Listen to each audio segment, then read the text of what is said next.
I dream of a gender-equal future where women and men are respected for their unique differences and the value they bring, and not judged by their gender, by their age, ethnicity, social background, or economic standing. I dream of a future free from discrimination.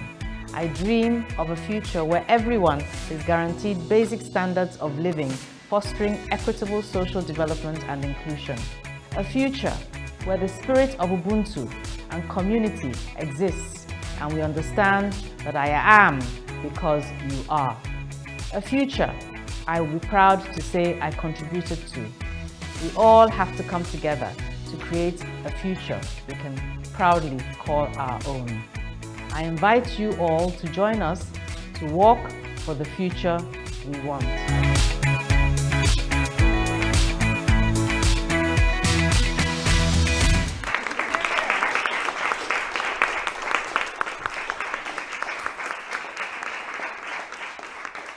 Welcome. I'm delighted to have you all here. Please note that if you are logging in with your phone, the landing page will be your main screen. So good afternoon and welcome to WISCAR's Annual Leadership and Mentoring Conference 2020. We are delighted to have you with us. My name is Habiba Balogun. I am Master of Ceremonies and will be guiding you through our time together today. We will open with some goodwill messages and the founder's address, then hear about the impact WISCAR's mentoring program has had on the lives of our mentees.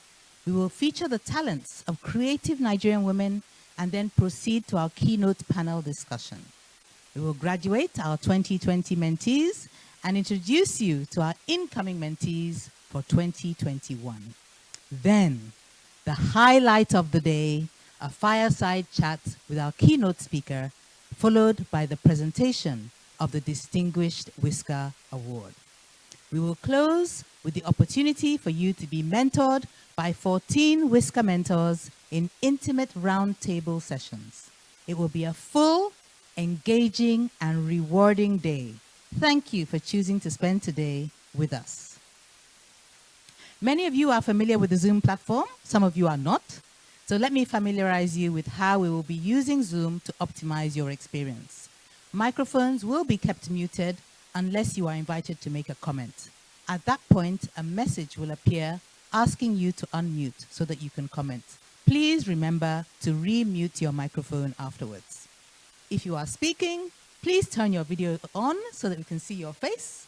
A big part of WISCAR's mission is making female talent more visible and providing networking opportunities. Turning your video on will accomplish both, so please do so. We will be communicating primarily via the chat box. If you have specific questions for the speaker, please preface it with question. If you have general comments to make or reactions or would like to direct a comment to another delegate at this conference, please use the chat box.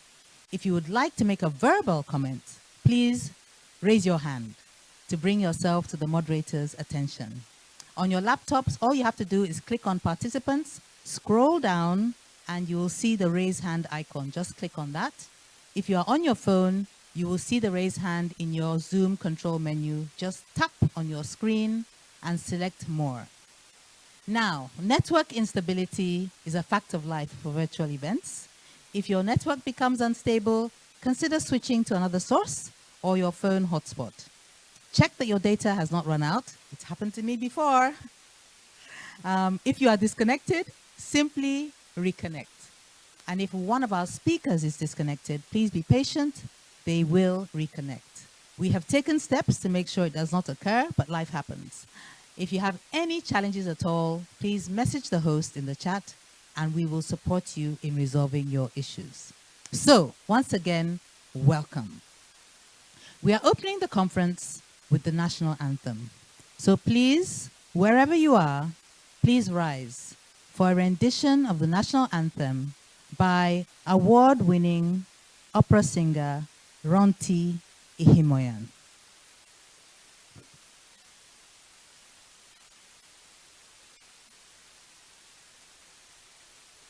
Arise, O compatriots, Nigeria's cause serve our fatherland with love and strength and faith. The labor of our heroes past shall never be in vain. To serve with heart and might, one nation bound in freedom, peace and unity. O God of creation, direct our noble cause. Guide thou our leaders right, help our youth the truth to know. In love and honesty to grow, and living just and true.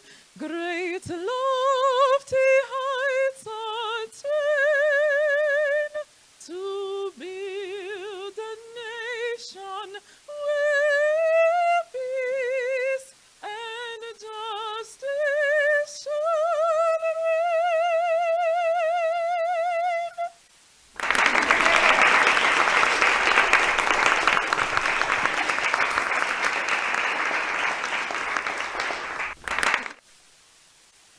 Thank you very, very much, Ronti. That's one of our great talents in Nigeria, and tremendously talented young woman.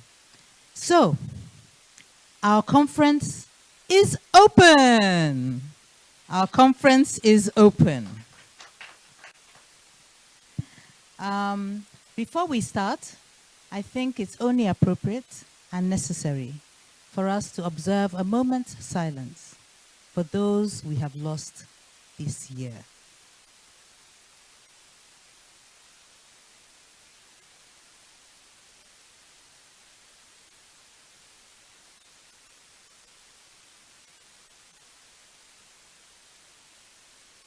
We come from the Almighty, and to Him we shall return. May their souls rest in perfect peace. So, welcome once again to WISCAR's annual Leadership and Mentoring Conference. We are privileged to be joined by notable supporters and friends of WISCAR who have made themselves available to deliver goodwill messages to you all. The Honorable Minister of Finance, Budget and Planning, Zainab Ahmed.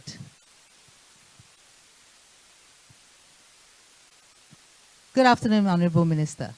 Okay, good afternoon, everyone. Good afternoon.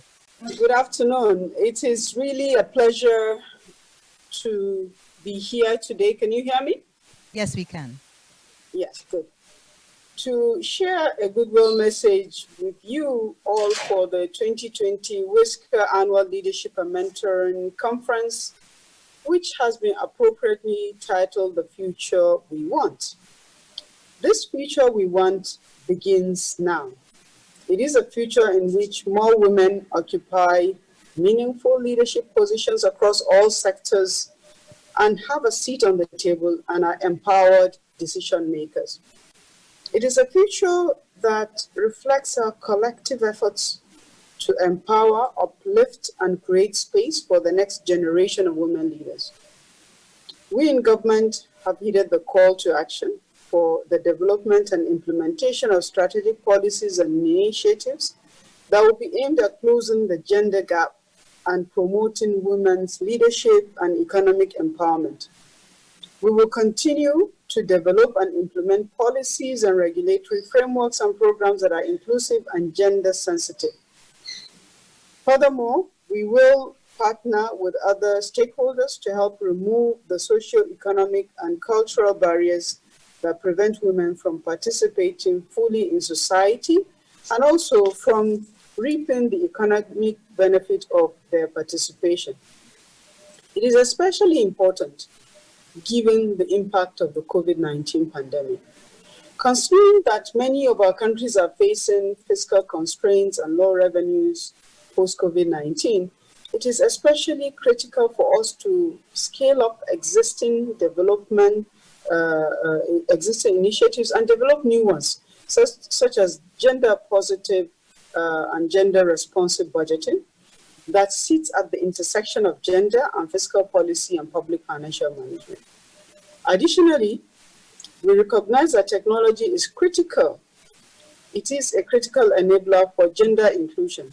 It is important, therefore, for us to work to unlock economic and financial inclusion for women-owned businesses and formalizing the informal sector in which most businesses are actually women-owned. We are therefore actively enabling those industries best positions to drive technological innovation and promote digital and financial inclusion. Ultimately, every one of us has a role to play, and we must each take the time to support and mentor women and girls in our lives and ensure that they have the tools and opportunities with which to thrive. I sit here today having benefited from mentorship for both men and women, by the way, and who have been my potential and who have seen my potential and had helped to champion my work and my advancement. I therefore believe strongly in the power of mentorship and in the work of organizations such as WISCAR. I want to congratulate WISCAR and specifically our friend and sister Amina and your colleagues for doing this great work. I want to join everyone in committing to co-creating the future we want, a future which provides equal opportunity for everyone. And I also want to commit to be a mentor to some of the young women and girls in our lives. Thank you very much for giving me an opportunity to be part of this very interesting and awesome event. Thank you very, very much. Thank you so much, Honorable Minister. Thank you for your leadership, especially during these extraordinary days, and for those words that we've truly taken to heart. We shall certainly be in touch with you about mentoring. The chairperson of ANAP Jets and political commentator, Atedo Peterside. Good afternoon, distinguished ladies and gentlemen. You know, for me, my focus always is going to be Nigeria. So when I talk about things like the future I want, I'm focusing on the future I want for Nigeria, for my country. That's my principal area of attention. And the number one thing I would like to see in Nigeria is for women and youths to wrestle power away from elderly and not so competent men who are largely the power brokers. Yes, I say women and youths. You might say, why am I bringing in youths? By definition, half the youths are women anyway. So I think that it's important that it looks as if we are not going to achieve good governance unless and until women and youths take their rightful place in this economy and also in our political arrangements. The NSAS movement was the tip of the iceberg, in the sense that I think it led to an awakening of a gentle giant. So many young women and men now understand that they must show an interest in the political affairs of their own country. So in a sense, the genie is out of the bottle. They have been convinced that they cannot sit by and hope that some older men will somehow deliver for them. They have to take their country back. And I keep stressing women for a variety of reasons. Everything I've done in my own career, people can say I've ridden on the back of very competent women and very competent youths. Of course, I'm also some competent men. But I think COVID-19 has been a lesson for us. You know, I heard Amina asking about equality and all that. I even go further.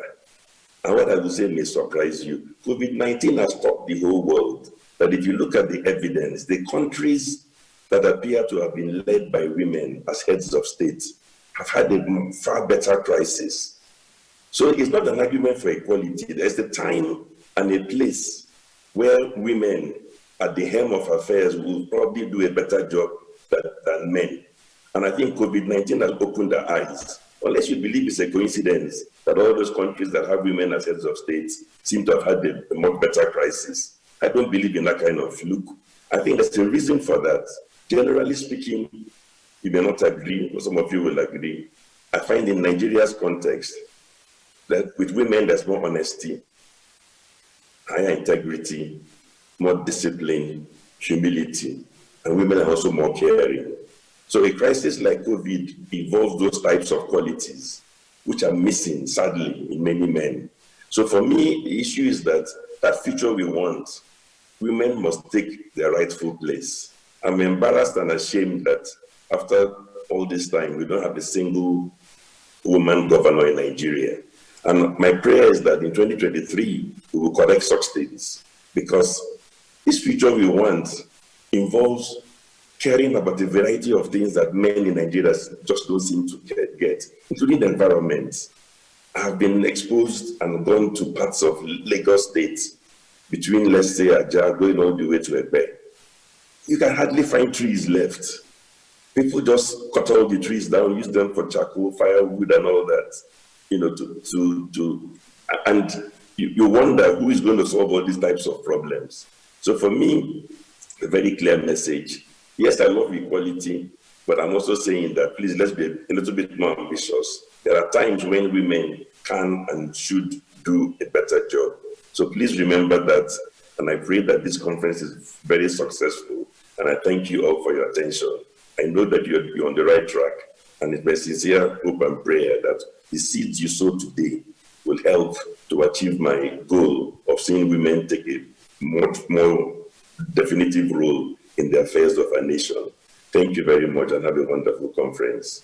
Thank you so much, Mr. Peter Side. Thank you for your messages. Thank you for continuing to encourage young women and men. And I assure you, you kept on emphasizing on competence. I assure you, if you're a competent young woman, you're a competent young man, you're a competent person, there's a future for you in this Nigeria that we want. Thank you once again. The founding chairperson of Africa Initiative for Governance, Ig Imokwede.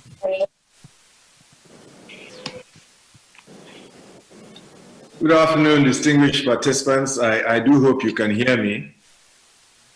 Amina and the WISCAR team, thank you for your very kind invitation. I'm really thrilled, actually, to be part of the 2020 Annual Leadership and Mentoring Conference that WISCAR is organizing. I think it's very important for me also to take this opportunity to acknowledge Amina's great work using WISCAR as a platform to prepare professional women, for the important task of nation building. I've known Amina for several years now, both as a professional working in the for-profit sector, but I think probably I've been more impressed actually with her developmental and philanthropic work and her work as a social entrepreneur.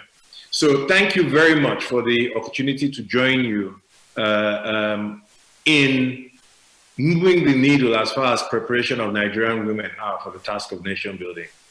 It's also an honor actually to occupy space on this virtual platform with people like Dr. Ngozi Okonjo-Iweala, who you'll be hearing from very soon. Her outstanding contributions to humanity, both in Nigeria and in the larger global world, testify to the transformational power of women and the type of outcomes that occur when female professionals are given significant responsibility.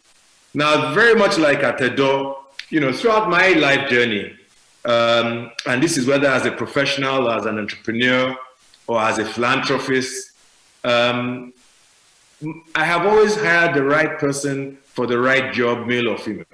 That has been my approach to life. You have a job to get done, look for the right person to do it. And this formula has proven successful over and over again. And I dare say that, it's not rocket science. And when you discover a winning formula, you don't change it. Now, in all these recruitment decisions that I have made, as I bring people to tasks or to join me on teams, or to even select people who will lead teams that I'm on, as a team member, I learned long before Harvard University, brought out this famous study in 2016, where they surveyed about 21,000 public companies in 91 countries. I knew that the presence of female leaders in top positions correlates with increased performance of these companies.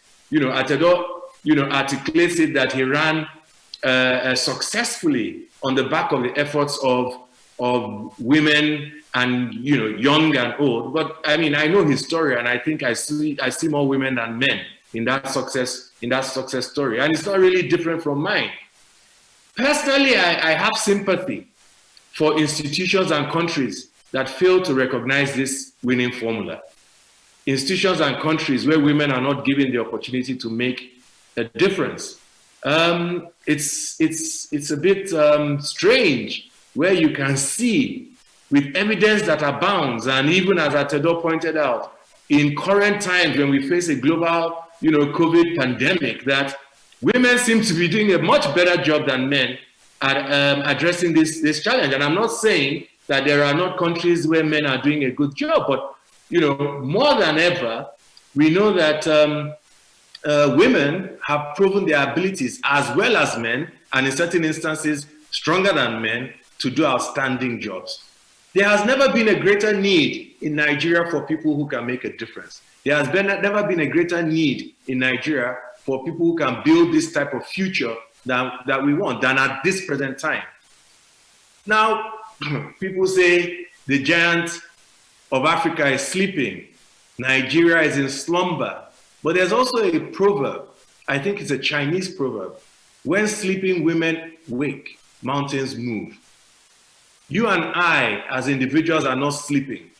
But many people believe that Nigeria is in deep slumber and has been so for some time now. But now we need to move these mountains. The pandemic gripping the world is a challenge. But these challenges represent opportunities. Now is the time that we need to build momentum towards a much greater Nigeria. We have spent too much time in Nigeria focused on only waking up the male side of this giant. Maybe that's why we are not moving the mountains. It's time for us to focus on the women as well. Your presence at this virtual conference means that you're ready to embrace all that the WISCAR experience offers. Great mentors, great teachers, people who have been there, done it. This conference also leverages the power of technology. But one thing that I want to leave with you is that we will not move mountains without women in government.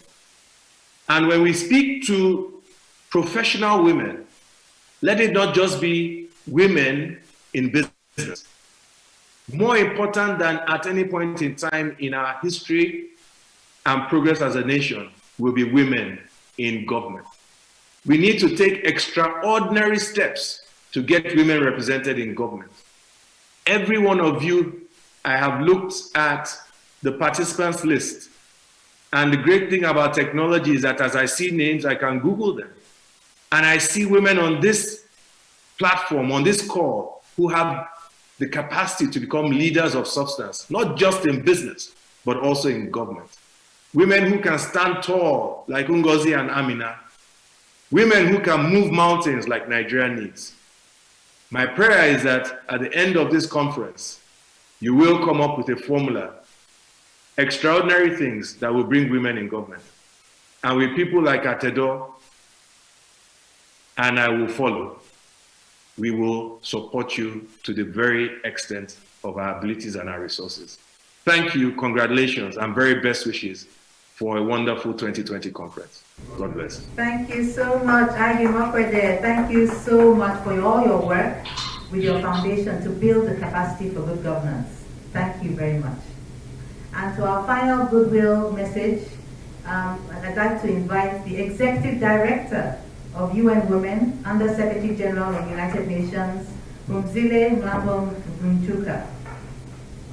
Dear Amina, thank you for inviting me to send a message at this occasion of WISCAR annual gathering on leadership. I congratulate you for this excellent work, and for the inspiration you are to young women. I appreciate the work that you have done to show young people that where they start in their lives doesn't have to be where they end. The world is their oyster. They are Generation Equality, which is a campaign we have adopted in order to make sure that we finish the unfinished work of the Beijing Declaration and Platform for Action. And I know you have provided mentorship, which encompasses the Beijing Declaration. I hope that these young people will be standing on your shoes, or in fact are already standing on your shoes, showing us what the future can be. Count me in. I would like to support your efforts. I am sure with Mrs. Ngozi as one of your guests, you will get not just wisdom, but inspiration that will take you far. So much, Madam Undersecretary. Thank you very, very much. Now, we ended last year with amazing words from our distinguished WISCAR Award winner, the founder of the Ellen Johnson Sirleaf Center for Leadership, and former president of Liberia, Ellen Johnson Sirleaf. And we're privileged that we're going to end this opening session also with her. Madam President. Greetings to all participants, and special greetings to our eminent leader, Dr. Ngozi Okonjo-Iweala, and to you, Amina.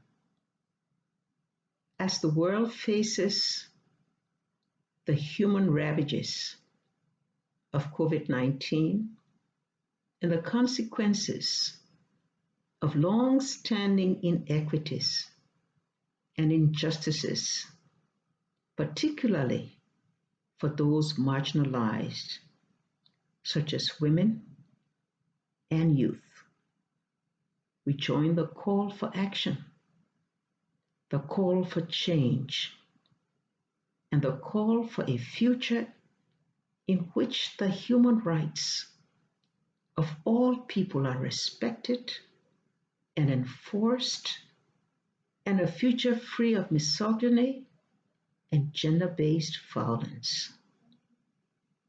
We call for a vibrant economy in which women and youth are fully represented in politics, public service, and the private sector. We look forward to a future in which rural women and women in the informal sector will have equal rights for access to land, to credit, and to technology. We call for a future of good governance in which there's respect for the Constitution, in which justice prevails for all, in one in which the productive economy where men and women can be fully engaged and employed. We call for a future when women can apply the qualities of knowledge, courage, and humility in the pursuit of leadership and in the professional goals of their choosing, operating in an environment of equity. We look at a future in which young girls can be assured of equal opportunity in education, healthcare, and have full participation in all areas of society. As you discuss where we are in this global environment of change, let's call on women to be a part of the change. to be the change, to claim the leadership they so deserve. That's my message to you. That's my message to myself. That's my message to the women of the world. Our time indeed has come. Thank you so much, Madam President. Thank you for continuing to inspire us and to educate us and to drive us to take action and be the change that we can be. Thank you very, very much, Madam President. Please join me now in welcoming the founder of Women in Successful Careers, WISCAR, Mrs. Amina Oyagbola. Amina is the managing consultant of AKMS Business Advisory and Management Consultants. She's a partner at Oyagbola Chambers Legal Practitioners and a Chevening Scholar. She's a corporate executive with over 30 years experience in critical sectors of the economy and a certified ethics officer. She's a fellow of the Aspen Global Leadership Network, the Africa Leadership Initiative, the Institute of Directors, and has served and continues to serve on many boards. Her full profile, as well as those of other speakers, panelists, and roundtable hosts, are available on the WISCAR website. Just go to wiscar.ng, WISCAR.ng. Mrs. Amina Oyagbola, founder of WISCAR. Thank you very much, Mrs. Balogun, for that wonderful and warm welcome. Good afternoon, distinguished ladies and gentlemen. It is my distinct pleasure to welcome you all to this first virtual WISCAR Leadership and Mentoring Conference. First of all, let me apologize for the late start. We had some technical hitches, which is something we're going to get used to in the new normal. I'd like to stand on existing protocols, but permit me, first of all, to recognize our special guest of honor, Dr. Ngozi Okonjo-Iweala, and also to recognize the Honorable Minister, Her Excellency, the Honorable Minister for Finance, Budget and Planning, and of course, the distinguished speakers, the he for she's, Mr. Tedo Peterside and Mr. Ike Mokwode, and thank them for their very, very kind and gracious words. We're going to have to reorder our program very slightly to accommodate, the timelines of our distinguished speaker. So we're moving down the program.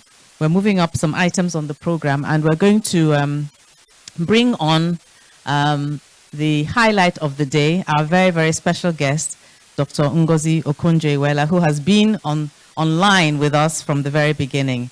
And we're going to proceed with the fireside chat. We're privileged to be able to have the opportunity to have this conversation with Dr. Ngozi Okonjo-Iweala. But before we do that, we are just going to we're going to play a video that will just give us an insight into this huge and well-known personality locally and internationally, so that we know who is online and in the room with us this afternoon.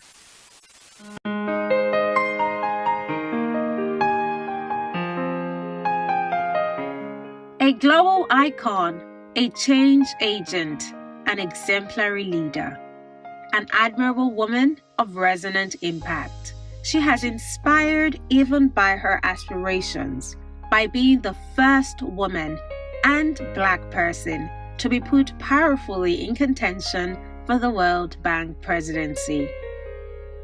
In her country, she has achieved two significant firsts: the first female minister of two powerful ministries, finance and foreign affairs. She spearheaded negotiations with the Paris Club that achieved the unprecedented feat of securing both a $30 billion debt relief for Nigeria and the outright cancellation of $18 billion of Nigeria's debt. She also enabled and led several reforms that enhanced transparency in government accounts and strengthened institutions against corruption. Dr. Ngozi Okonjo-Iweala is a global financial expert, an economist, and international development professional with over 30 years' experience working in Africa, Asia, Europe, Latin America, and North America. Dr. Okonjo-Iweala was born on the 13th of June 1954 in Delta State, Nigeria. After completing her earlier education in Nigeria, she proceeded to Harvard University in 1976, graduating magna cum laude with an AB in economics, and thereafter obtained a PhD in regional economics and development from the Massachusetts Institute of Technology, MIT, in 1981. Since then, she has been bestowed with honorary degrees from 16 universities worldwide, some of them from the most prestigious universities such as Yale University, University of Pennsylvania, Brown University, all in the US, Trinity College Dublin, and the latest, just a few weeks ago, from our own Bowen University here in Nigeria.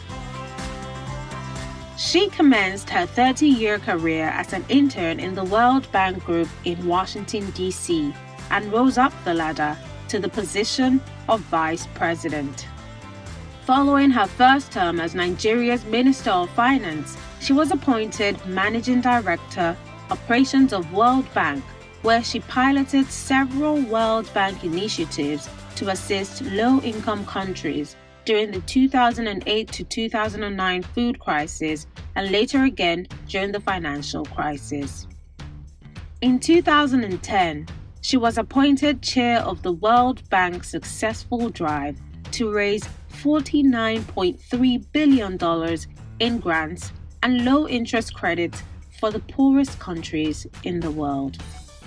During her second term as Nigeria's Minister of Finance in 2011, Dr. Okonjo-Iweala left indelible marks in several areas and sectors of the economy. She empowered Nigerian women and youth by championing the Growing Girls and Women in Nigeria program, GWIN, a gender-responsive budgeting system, and the acclaimed Youth Enterprise with Innovation program, UWIN, to support entrepreneurship and create jobs. Dr. Okonjo-Iweala has continued to serve and to lend her support to several impactful groups engaged in the promotion of healthcare, economic development, and policy making. She currently serves as the chair of the board of Gavi, the vaccine alliance which has immunized 760 million children globally and saved 13 million lives since its creation. She sits on the board of Standard Chartered plc and Twitter Incorporated and was recently appointed as African Union Special Envoy to mobilize international financial support for the fight against COVID-19 and WHO Special Envoy for Access to COVID-19 Tools Accelerator. Dr. Okonjo-Iweala is the founder of Nigeria's first ever indigenous opinion research organization, NOI Polls. She also founded the Center for the Study of Economies of Africa, CSEA, a development research think tank based in Abuja, Nigeria, and is a distinguished visiting fellow at the Center for Global Development and also at the Brookings Institution think tank. Her endeavors and impact do not end there. She is the author of several articles and books. 3 of her significant titles are Fighting Corruption is Dangerous, The Story Behind the Headlines, Reforming the Unreformable, Lessons from Nigeria, Women and Leadership, Real Lives, Real Lessons. This was co-authored with the former and first female Prime Minister of Australia, Julia Gillard. Dr. Okonjo-Iweala is a Commander of the Federal Republic, CFR. She has also gained the recognition of various independent organizations, governments, and bodies.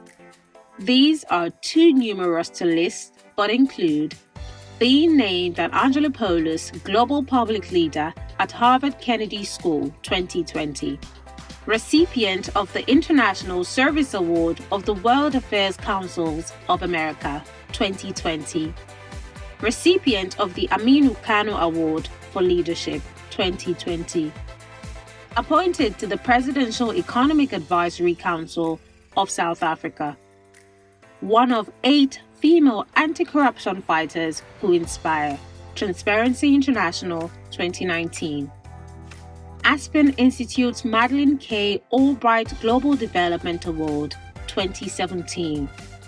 One of the 50 greatest world leaders, Fortune 2015. Top 100 most influential people in the world, Time 2014. Top 100 most powerful women in the world, Forbes 2011, 2012, 2013, and 2014. And the list goes on. She has also gained high honors from the Republic of Côte d'Ivoire and the Republic of Liberia. She has recently emerged meritoriously through a rigorous process as the consensus candidate for appointment as DG of the WTO. We are proud of this achievement and look forward to her overcoming the final hurdle to become the first female and first Black DG of the World Trade Organization. Dr. Okonjo-Iweala is married to Dr. Ikemba Iweala, a neurosurgeon, and they are blessed with children and grandchildren. Ladies and gentlemen, in recognition of Dr. Ngozi Okonjo-Iweala's advocacy and work for global economic development, good governance, healthcare, and women empowerment, WISCAR is delighted to present the 2020 Distinguished WISCAR Award to a phenomenal woman and worthy recipient.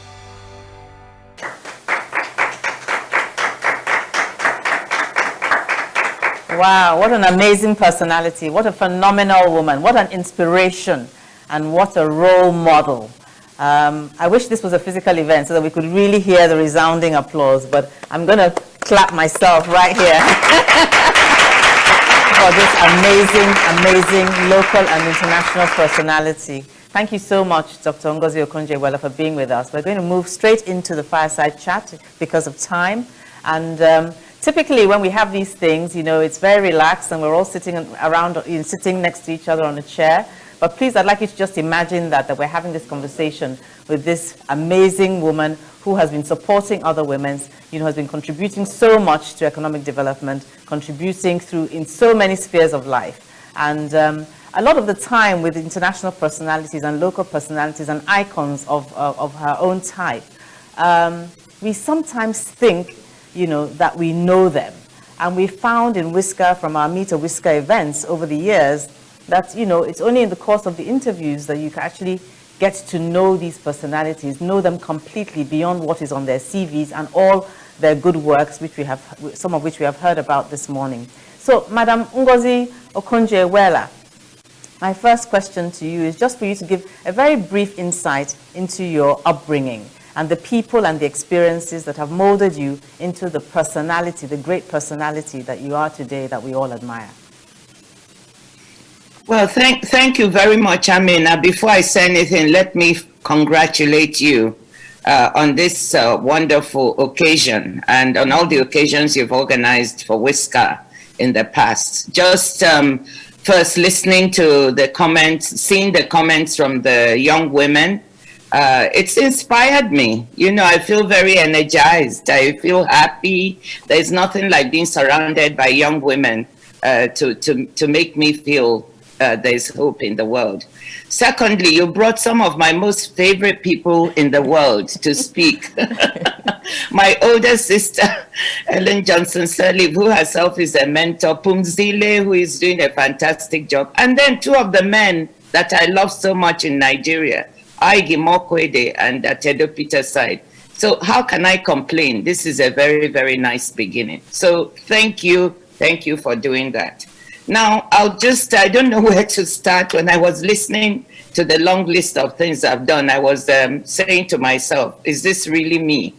But let me just say that I grew up in the village because my parents left when I was 1 year old to go and study in Germany, my father and mother. And so I grew up with my grandmother for almost the first 8.5 years of my life. And she made sure that I did not think about privileges, but that I really grew up like a child, doing what every other child does in the village, going to the farm with her. She had several fields. She was a widow, so she used to hire workers to work the farms, and we would go along with them and to see what they were doing. I went to the stream, which was like 2 miles away from our house, to fetch water in the morning before going to school. I went to the primary school at the back of our house. And so I lived this life. She made sure that by the time I was 7, 8, I could cook, clean house, do all sorts of things. She was a very strong disciplinarian, but also a very loving grandmother. So I consider that I had a wonderful childhood in the village, and it really strengthened me and also made me see firsthand how people live in our villages and our rural areas. And then when my parents came back, they went to both work at the University of Ibadan to teach. And so my life changed completely, and I was taken to Ibadan. I grew up then in the university compound, went to the senior staff school, started secondary school at International, switched to Queen's School Enugu after taking the common entrance exam and coming third nationally.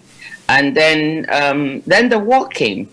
So we were on the Biafran side during the war. My father was a brigadier in the Biafran army. Even though I'm from Delta State, we moved over on the other side. And there, it was a tough time, seeing young children die of kwashiorkor, living through 3 years of bombardment and just some of the most difficult times, running from place to place. And that's why I often joke with people that I can sleep on a mud floor, a cement floor one day and be perfectly comfortable, and sleep on a feather bed the next.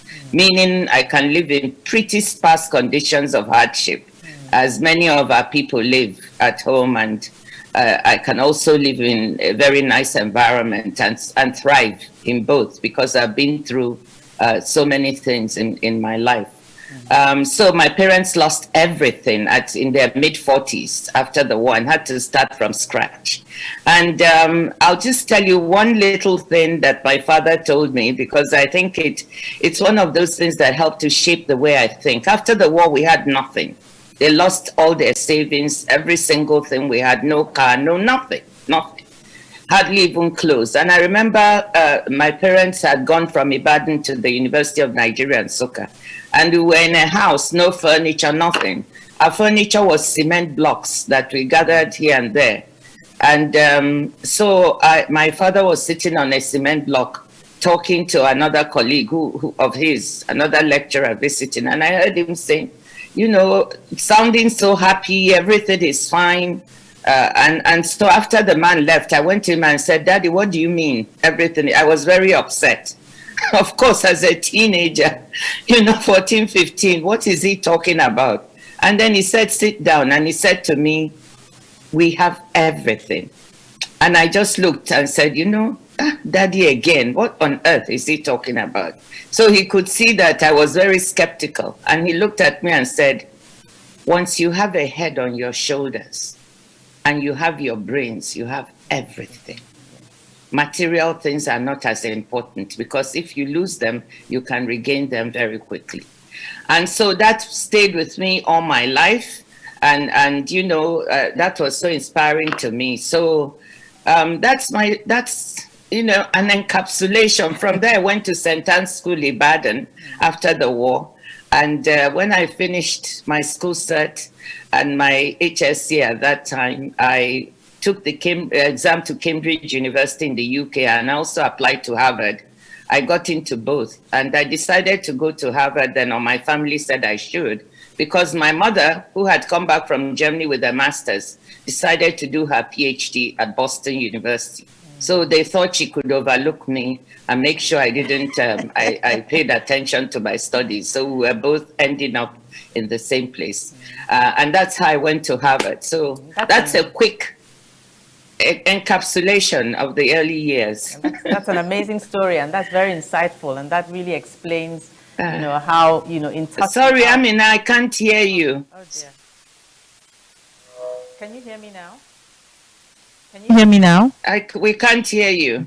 Can you hear me now? Hello? Hello?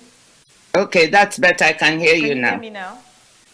Okay, great. Okay, so I was saying that's a really insightful story and very, very useful background. And I think that speaks to, your strength of character and the fact that you're very, very grounded and the humility that you display in spite of all your achievements, because you understand what it is like to have and not to have and the inequities that exist in our world today. I think we would also, if you would please also share with us, the trajectory of your career journey, which I think a lot of people would be interested in listening, in hearing about, but particularly the route you took and how you have chosen those routes to navigate to the very, very senior positions, in the World Bank and in the federal government, that many of us women aspire to. We can't hear you. It's me. Okay. Can you hear me now? Yes, we can. Okay. Before I say anything, let me just say that I've always been motivated by what can I do, first to give back, and secondly, what can I do and I would enjoy doing whilst also earning a living and at the same time giving back. So that's quite a challenge, because my father always made us believe that education is a privilege. It's not for you to enrich yourself, but for you to try and figure out what you can contribute to society. And he thought that teaching young people, that's why he was a career academic, and then he worked for the UN. He thought that was his way of giving back. So I thought I would be an academic, because from the age of 9, I saw academics all around me, all my uncles and aunts, my parents. So that's really what I was thinking. I'll go and do my PhD and I'll come back to teach. I thought that would give me joy and I'd be able to give back. So I actually even applied to the University of Ibadan and got accepted as a lecturer when I finished. But due to the things happening in the country at the time, I ended up applying to the World Bank and going there as a young professional. What was motivating me? I was very interested in issues of development. That's what I had studied. And I really was motivated by what career can I have other than being an academic, which would allow me to give back to people, which would allow me to be in touch with the man and woman on the ground. At that time, I never thought about being a finance minister or really working in government, to be honest with you. That was all accidental, and I'll come to it. But I really thought about, okay, I'm going to work in an organization where I can give back to people all over the world and learn something, which I can then bring back to my country at some time and use to serve and help people, not necessarily in government, but, in some other capacity. So my central motivation was service and enjoying the job. And I must say that when I applied to the World Bank as a young professional, it was really very competitive. At that time, we were 2,000 applicants and they took 50. It was purely on merit. Today is even worse. I think there are like 6,000 applicants and they still take like 50. So it was tough competition, but I've always also aimed to go places where I don't have to depend on anyone. There's no as man, no man, or as woman, no woman to get where you're going. That's what my father told me. My father never once helped me to get any job or anything. He just taught all of us in our family, I will educate you. After that, it's up to you to get where you're going. So I did that. I got into the World Bank Young Professionals and I started working, and I had such a good time working all over the world, learning. I always want to work where I can learn and keep learning. And so the bank was perfect for that. You not only were giving, but you were learning, you were in service, and so on and so forth, with all its flaws and all its benefits. So I started my career there. And from saying I would stay 2.5 years, I ended up with a whole career of 25 years and just moved up the ranks. Wow, that's amazing. So, I mean, two interesting things that have come out there, so, you wanted to learn, you had an aspiration to give back, and you were interested also in development. And as you worked, you were rewarded on merit for your work, and you kept climbing up the ladder on that basis. But what would be really, really interesting and intriguing for us is, given what you've already shared with us, what prompted you to come back home and take up, the ministerial appointments, and to leave all of that behind, that structure, that process, and to come back into, public service in Nigeria? Well, I mean, it was really this giving back that I've always talked about. I was just in 2000, I was asked by President Obasanjo to come back to help with solving the debt issues of our country. And it was at that time, with the support of himself, we were able to create the debt management office that exists today. After that stint in which we were able to put our debt numbers and systematize them, he then asked me to come back in 2003 to be Minister of Finance. And so what motivated me to leave behind, I actually had to resign my job at the World Bank, because you're not allowed to take leave of absence if you take a ministerial position. So it was a little bit risky, because if it didn't work out, I didn't really have an automatic place to come back to. But I was so convinced that, look, you have some things you've learned. You have some expertise in economic development, in debt management. You can use all this to serve the country. And that's what motivated me. I cannot tell you that being Minister of Finance is the most enjoyable job in the world. I'm sure you can talk to other ministers. It's really quite tough, but I was so committed, because I think Nigeria, with all its problems, is one of the most exciting countries in the world. And I really love the country. Sometimes I ask myself, why? You must be crazy. Why do you love this country? After all the stuff you've been through, all the difficulties and challenges, but I do. So I came back because of that, and because I could help. And you made huge achievements. You led the revival of the nation's financial health. You introduced transparent and sustainable practices. You represented Nigeria's image, as well as her bilateral and multilateral relations, with assurance and aplomb. We're very, very proud of you. I used to follow your footsteps in those days up in Abuja. And lastly, you carried out, you carried the full responsibility for the economic well-being, of the country as the I think it was described as the coordinating minister for the economy at the time. So I'm sure that with each of these offices and appointments, they came with their own peculiar challenges, especially in our environment here. So could you kindly just share just a few of the obstacles and challenges that you were confronted with in these roles, and how you overcame them? And secondly, just touch on whether you think your gender and your leadership style was a factor in overcoming the challenges. Well, thank you. First of all, let me acknowledge, and this I must say, that nobody achieves alone. And I want to pay complete tribute to all those who worked with me in the Ministry of Finance, Foreign Affairs, to the economic teams that worked with me, and to the presidents I served. Without all this support, I wouldn't have been able to do what I was able to do for the country. So tribute to all of them. Now, being the first female finance minister and first female foreign minister is not easy. And first, you have to give tribute to President Obasanjo and President Goodluck Jonathan, who had the courage to make these appointments.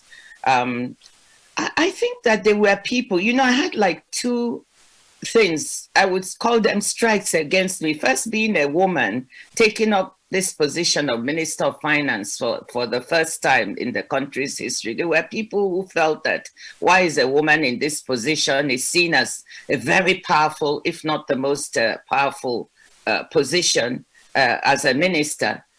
They never saw all of the difficulties. All they saw was, the power. And, I did not see the power. I wish I had. All I saw was the awesome responsibility of trying to reorganize the finances of the country, help to fight corruption, improve our financial profile. and improve our rate of development. And so there were also those who felt that, oh, she's come from the World Bank, you know, so she must be some kind of neoliberal, you know, spying for these people. And so that was another challenge. So I felt that gender, there were those who genuinely did not see why a woman should be Minister of Finance at that time. They had not seen it in our country. It wasn't even common all over the world. Do you know that for the first time, if the Biden administration comes in, when it comes in, that will be the first time the US will have a female finance minister? They also have never had it. So it's not unique to Nigeria, it's all over the world. I think, did my being a woman help to contribute to the way I manage things? I think maybe in some ways. And I'll tell you why I think so. I think women, and I hate generalizing because there are always exceptions, but in the main, I found women are less egocentric. Sometimes, you know, to solve problems, ego gets in the way. And that's why you have all the difficulties and all the challenges. I love men, but sometimes their egos are quite large. You know, and so I used to say, look, to get things done, sometimes you have to put your ego in your handbag. That's what I used to say. So you have to, I felt like many of the women I worked with were less egocentric. And that enables you to solve many problems, not to look at how people are perceiving you, but to focus more on results. I also thought that being empathetic, being able to listen more was very important. But at the same time, I mean, I must tell you that in a place like Nigeria, you have to be absolutely focused on why you're there.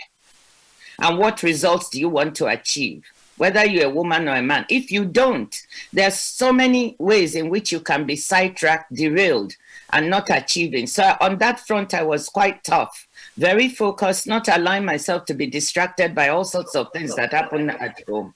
So those were some of the I think I overcame challenges by being completely focused and being focused on deliveries and getting results and having some wins for the country. That's amazing. Thank you so much. I think that's a perfect segue into the next question. I hope you can hear me. There's a little bit of an echo. I hope you can hear me clearly. I mean, there's an echo. Maybe they need to mute some other people. Okay, is it clear now?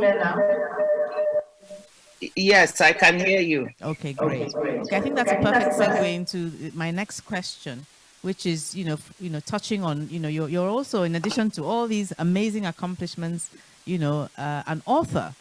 You've now written 3 books. You've written Fighting Corruption is Dangerous, The Story Behind the Headlines, Reforming the Unreformable, Lessons from Nigeria. And you've recently released your 3rd book, which I'm very, very pleased to say that I have a copy of and I have read, called Women and Leadership. And it's a fantastic read, real lives and real lessons. And I commend that to all the women out there and the men to read. It's a fantastic, easy to read book, which you co-authored with the former Prime Minister of Australia, Julia Gillard, and has made for fascinating reading. And of course, is the result of tremendous research, as we would expect, and valuable research as we would expect from you. In the book, when I read the book, I was intrigued by several things, but I'll just pull out this particular item, which was that you questioned, of course, in the course of writing the book, several iconic women who are role models and people we all admire. And you talked about the glass labyrinth, as opposed to the well-known, you know, concepts and expressions of glass ceiling or the glass cliff. So can you give us more insight into this? So what is the glass labyrinth, and why and how have you found this particular imagery of navigation useful in discussing women's progression in life and work? Well, thank you, Amina. As you said, you know, there are several of these concepts. The glass ceiling, this is the one we're most familiar with. The glass cliff, I will also talk about that a little bit. And the glass labyrinth, where you're moving from assignment or job to job in very difficult areas to navigate. And women are often found, you know, to be the ones who are sometimes found in these positions where they move from one assignment, difficult assignment, to the other, in a pathway which is often very difficult, that men many times do not encounter. And to get where you're going, you often have to go through several of these tough situations and assignments. So it's like navigating a labyrinth rather than a straightforward path from one job to the other. And so we found that many women face not only this glass ceiling, not only even the glass labyrinth, which is quite very difficult, but also the glass cliff. That is women being brought on to lead positions when things are not working well. And so it's like you fall off a glass cliff because you either succeed or it's very risky, and you can succeed or you can also fail spectacularly. And the question is, why is it that women are the ones who are brought on in all these difficult situations and positions? Whether it is trying to get into an area where women have never been before, whether it is finding yourself in a labyrinthic position from wandering from one difficult assignment to the other, whether it's being brought on to an assignment when things are not working. All of these are situations that women tend to encounter and have encountered among the women that we talked to. And I think when women read this book, they often find so much that speaks to them and so much of their experience as well. Thank you so much. I mean, I can definitely identify with the glass cliff. In the previous corporate organization I worked with, I worked there for 12 years, and I wasn't even made an offer of MD until I finally spoke up. But when there was an existential threat and a crisis, the gender lens, as you say, fell away, and suddenly I became the best woman for the job. So can definitely identify with that. Moving on very quickly, according to the World Economic Forum, the state of gender equity and equality in the world is still estimated as being over 100 years away from where it ought to be. What critical steps from your experience or policy changes must we take as a nation to help advance the contribution of women and the youth to our economic and social development? Well, thank you. That's a very big question. I mean, that would take a whole day to talk about. But let me just say that some of the numbers are important to look at all over the world. Right now, only 7% of all the countries in the world have female leaders in 2020. Just 7%. 1 out of every 4 parliamentarians in the world is a woman, which is a very low number. And only 6.6% of Fortune 500 companies have women CEOs. So you can see how low the numbers are. And of course, in our own country, I think maybe 5 to 7% of women are parliamentarians, and maybe 16% of women in the cabinet. It used to be 33% or so before I left. So we still have challenges confronting women and youth. And I strongly believe 2 things. One, women, there's nothing that God did that said that he had apportioned more brains to men than women. I think God created us with an equal share of brains. So there's absolutely no reason why women should be 7%, even 1/4 of leadership. So something doesn't work there. And I believe, as you heard Ig and Atedo and everybody else talk about, women should be seen more often in these leadership positions, but it will not be given to us. You have to be willing to take risks. You have to be willing to fight for it. Second, youth. Our youth are our future, and our youth are so talented. I have to say that every time I run against Nigerian youth, African youth, they are creative, they are thinking, they're energetic, but we must find the right economic environment for them to be able to thrive and acquit themselves. And I'd say to the youth themselves, don't wait for people to create jobs for you. Think about how you can create jobs and employ yourself and others. because government cannot take the responsibility for creating jobs, we have to look at how to support entrepreneurship among our youth. But it is up to us to also give them the right, transparent environment within which they can thrive. And that's why we had a little bit this End SARS movement looking for accountability, good governance. We need to have good governance for our youth to thrive. So I think that is what our government should present or prepare for you. On your side, you have to take your destiny in your hands. Create that job. Don't wait for someone to create it for you. So those are two of the quick things. I think that's the way we can help move the country, the way we can help empower women and empower youth.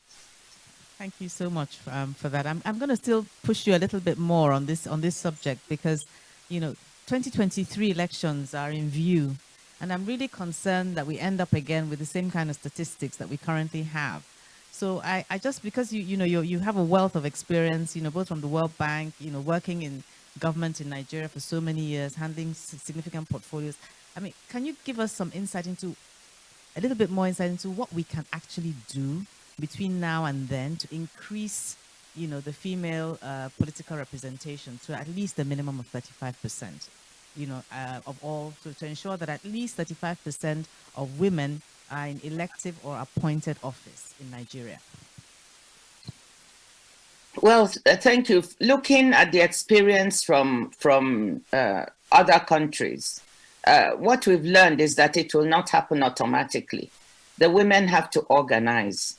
And there's so many talented women in Nigeria, and talented women organizations too. There's WIMBIS, there's WISCAR, there are so many. So I think it's incumbent on the women to get together. When I spoke to women in politics in Nigeria, they really face daunting prospects. Even as a minister, you face daunting prospects as a woman, let alone an elected politician.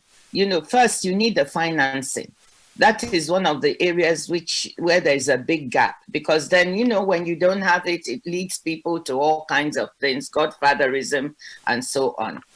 So the women have to organize. Second, you need moral support, because what happens to many women is that as they campaign, they're intimidated, things are said to them, that are not acceptable. If they are married women, it becomes even more difficult. I don't need to go into all that. So to change that, you have to have strong women organizations. You all have to get together and organize and say, how can we support those women that want to, how can we be there for them all the time? And I have to say that sometimes women are not there for each other all the time. We have to change this. We have to have women backing other women, not competing in a very destructive fashion with them. The men sometimes give us few positions. That's what we say in our book. A few positions are left for us, and then we end up competing in a very destructive way against each other, instead of saying, why don't we expand the number of positions available to us? So we must back these other women. We must give them moral support. Now, President Ellen Johnson Sirleaf has opened up a women's leadership center and a foundation to support it, because she's seen that for women to enter politics, they need the coaching, the mentoring that you're trying to do, and they need the financial support, and they need the hand-holding as well. So that's what I would say. Organize, organize, organize. Oh, that's so useful. Thank you so much. The other thing I wanted to ask you about, I thought I was a bold person and I thought I was courageous, but honestly, you are so bold and so courageous.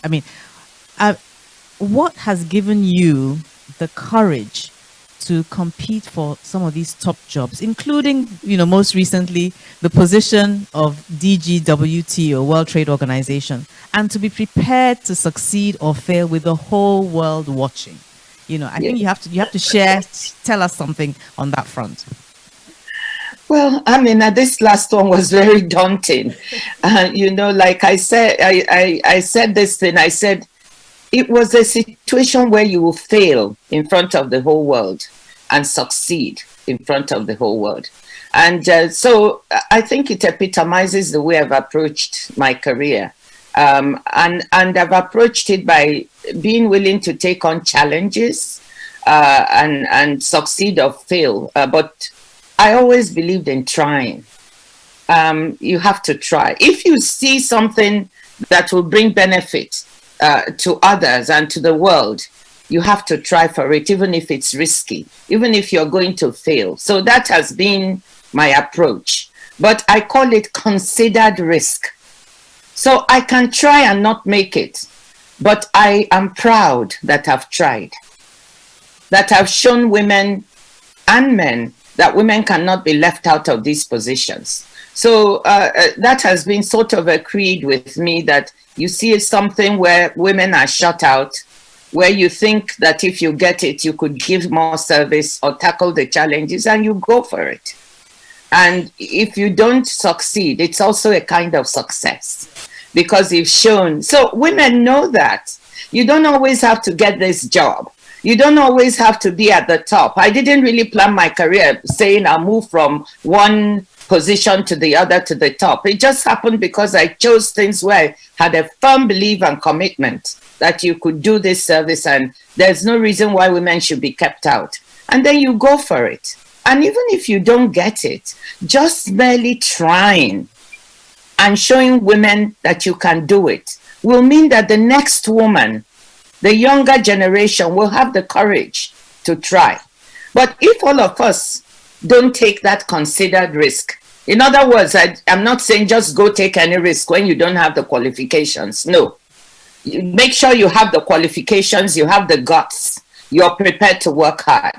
Then you take the considered risk. So that's what I'm saying. But if we don't try at all, then it will continue to have a situation in which men run the bulk of organizations all over the world. Now, WTO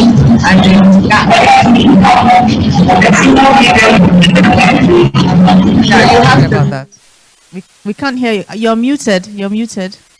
Can they unmute? Can you hear me now? We can hear you. Yeah. So there's still some let me just use that because we don't have much time. The WTO and the General Agreement on Tariffs and Trade, GATT, that preceded it, have been there for 75 years. And they've been run by white males mostly. And then two males from other countries from Asia and Latin America. In 75 years, no woman has been able to run that organization, and certainly no woman of color. So that's one thing. So you can, so that it was good to try and show, but really what motivated me is that this is a very important organization, one of the most important multilaterals in the world, which we need. Developing countries need this in order to succeed in trade. We want to trade our way out of poverty. We want to create improved living standards for ourselves, not through aid, but through trade. So why is it that we can't also go to this organization and turn it around so it can support us and support the world better?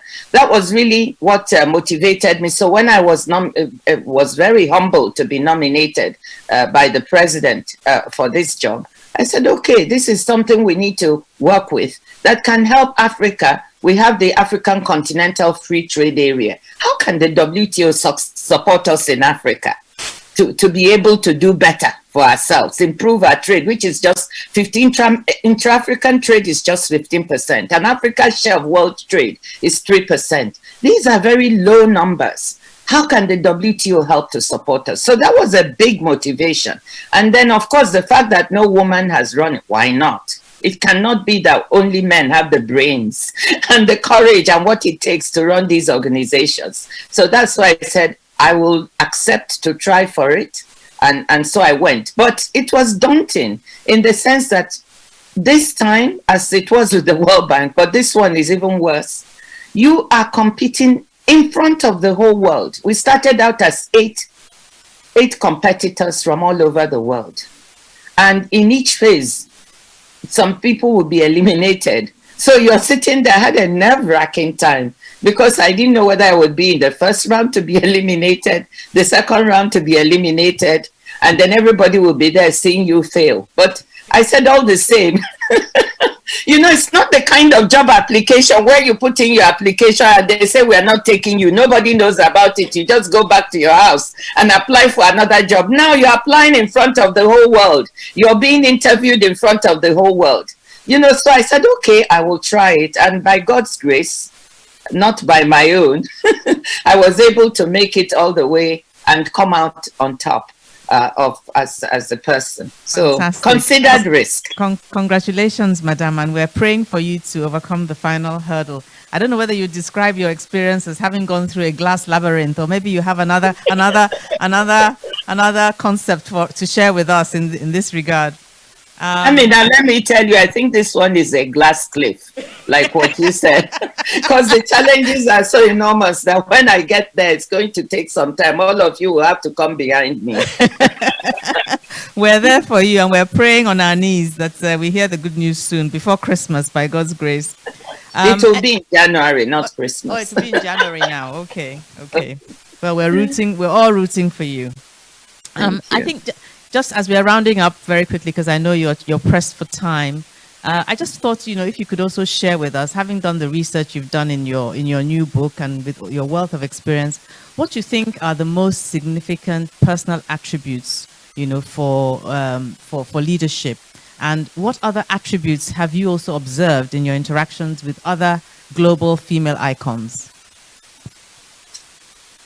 Thank you, Amina. One of the things we saw when we were writing this book, and we thought we'd write it because so many women ask us for mentorship, and you can only mentor so many people at a time. But if you capture experiences, originally Julia and I were going to just write about our own experience, and then we thought, why should it be just us?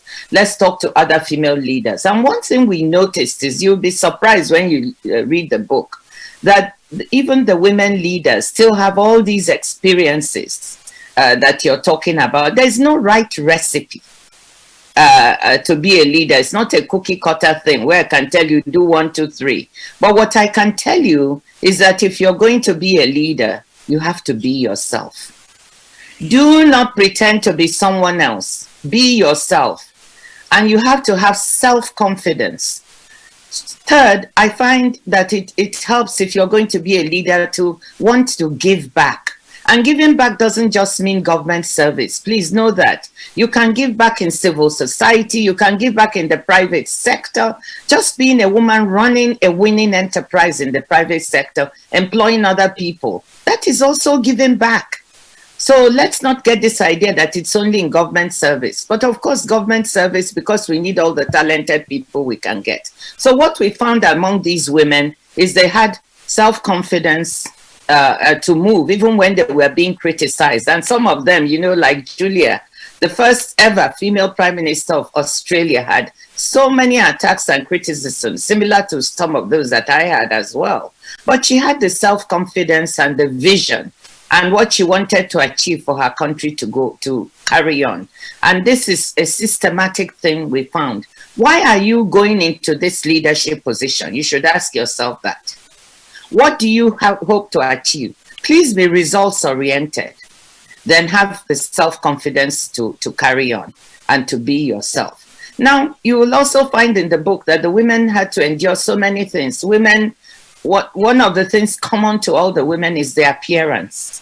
Whereas men can come in, they have their uniform, the suit. People don't mind if they don't look a bit untidy. But the women have found systematically that people would look at their appearance before they even listen to what they had to say. And they would be criticized for what they were wearing, for how they were wearing it, etc., etc. So they had to evolve ways and means. A kind of uniform will find a way so that people would not focus on what they were wearing, but on their head. The women, Caucasian women, were talking about how people focus on their hair. Well, I said to them, I have my head tie. And so by the time I put that on and wear my dress, my Nigerian outfit, which I always wear, nobody's looking at my hair, which is gray anyway, or thinking about it. So evolve a style for yourself. Try to get people to focus on the substance of what you're saying, not your appearance. And be yourself. Don't be afraid to say what you think. Don't be afraid to make your presence felt in a very nice way. And don't be afraid to make your point. Thank you so much. I just want to ask one more question before we at least give our participants an opportunity to ask a few questions. And I didn't want to end this conversation without asking you to comment on, some of the recent agitation in our country by male and female youth who have been agitating essentially for the future that they want, a future without police brutality, and in the words of Aisha Yusufu, a future where a nobody can become somebody without knowing anybody. So kindly share your thoughts on the demands of our youth for respect, accountability, and good governance. I'm totally for it. And I said so in the recent speech at Bowen University. I think that responsible demands should be listened to and met.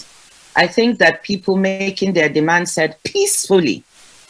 I want to stress that peacefully, because if you go into violence, that is actually what those you're talking to. Many of them will say, look, they are not responsible. So please demand peacefully. But why not? We have to be accountable wherever we are, but especially in government. We have to deliver results to our young people. Africa is young, Nigeria is young. By 2050, the continent will have, by far and away, the largest pool of young workers in the world. And we have to think carefully what this means. If we don't create an environment where our young people feel they can thrive and that their talents can be utilized, we are heading for serious trouble. So when they demand accountability and good governance, and they demand it in a peaceful fashion, I want to stress that, I think they need to be listened to. And again, you have the democratic process. I mean, if you sit in your house and think that things are going to change if you don't exercise your right to vote, that is also not going to work. So the power is in your hands to exercise that, that ability to vote and make sure your vote counts, and also to make your demands peacefully. The last thing I want to say about that is you can also be an agent for change. Don't always wait for the government to do this and the government to do that and to change. You can try to help with that change. Try to set up, and I know some of our young people have done this, where they've set up organizations that look at how accountable government is, and they publish the results. And so you can think of, how can I myself, beyond making my demands known, what can I set up that can help make this accountability happen? Or at least make it transparent what is not going right. Thank you so much. So a few questions from our participants. Orifie Uyo would like to know what your biggest challenge in the Federal Executive Council was when you were a minister. And she also wants to know whether you have any regrets and what advice you would give to current and future female ministers. Oh, I have absolutely no regrets. I felt really it was an honor and a privilege to serve my country, difficult as it was. And I think the greatest difficulty that I faced was really, I think, when we tried to make trade-offs. When I first became Minister of Finance, I found that really in the cabinet, we were not making trade-offs the way that we should. Trade-offs meaning that you have so many sectors to finance. You have a fixed, limited amount of money to finance it. So you have to decide what are the priorities that you need to deliver from year to year. And then you all have to get behind it. The president supports that, you all get behind. But because we are not really used to that, the budget will be apportioned in little packets everywhere. So to change that way of thinking and say, let's put the bulk of our money behind those sectors which we feel can give results. That was quite challenging because, the colleagues whose sectors did not receive as much money as they wanted, were not very happy about it. They would look at you and, some of them were politicians. So this woman is trying to prevent me from being successful. What does she mean by saying that the priority should be here as opposed to where my sector is. So that was quite challenging. But at the end of the day, I have to say of my colleagues in cabinet, in the 2 cabinets I served, that by the time we had gone through the exercise, they had understood, and the presidents I served supported my work very strongly, that we were able to understand and come to terms. But that was a little bit of a tough one. Fantastic. Another question from Titilola Alabi. Is there a defined career path for someone aspiring to work in the international development roles? What advice would you give? Well, I don't, there's not really a defined career path. I think you have to, one, choose the kind of organization you want to work in internationally, and then just try to seize the opportunities. What I did was to try to move from one experience to the other. I happened to land in an organization where, you can move from one region of the world to the other. In fact, to some extent, you are required to do that. And you had to compete internally. People don't know this. Within the World Bank, when you want to move from one job to the other, there's an internal labor market. And you have to compete as if you're applying for the job afresh. But it also means there's an element of, merit-based approach. So there's no career path. It is looking for those opportunities that come, that give you the ability to expand your experience and your learning, and being willing to do some of the tough things and to move from perhaps one part of the world to the other. That exposes you to so much more. And as you move, you can use your experience and people get to know, look, this person can do this. And then, that will help. Lastly, for those who don't like too much adventurism and moving around, you can try to get into a development organization that is working either in a part of the world or all over, and then just stay there and try to work hard and make a career within it. So those are 2 particular ways in which you can thrive, or you can create your own organization, which will also help you do development and give back. One last question from the participants. People believe that you have it all, a wonderful career, wonderful family, married with children, grandchildren. How have you managed to balance work, family, and personal life, especially since you have worked in predominantly male-dominated environments, and also at the time when your family was young? How did you cope? How did you manage? I just had my 4th grandchild 5 days ago. Wow, congratulations. And I'm so excited. But nobody has it all. This myth of people having it all. I wake up in the morning too, saying, facing challenges on a daily basis. So don't have that myth that people have it all. Even all the female leaders, if you read this book, you find that balancing work and life. Jacinda Ardern, the Prime Minister of New Zealand, who is only the 2nd woman in all of history to have a baby while in office, said to us that there's nothing like balancing. She just makes it work. And so she said there's no balance. She feels guilty all the time. She makes it work. So I think the idea of making it work also is what I went in with. But I do want to say one thing. For me and for many women, the way that it works is if you have a partner, a spouse, who totally believes in what you're doing. I don't think you can make it work without that. So you have to be honest when you are getting married. Don't wait. Make sure your partner understands that you have a mind to have a career and that you want to give back and you want to do X, Y, and Z, and discuss it openly. Many women don't table what they want and how they want it openly. They wait until they are in, and then they think, once I'm married, I'll tell him this, I'll tell him that. By that time, it's too late. You've got to be honest right from the start, and then have a spouse who will support you. So that is for me, that was the first. So even my husband is a neurosurgeon. So you can imagine how busy he himself was. But because we both believed in each other's careers and we both could communicate with each other, even during the most difficult times, in our marriage, we were able to overcome difficulties to make it work. So communication helps you maintain that balance, making your spouse and your children, feel that you're also there for them. Finally, with my children, I have 4.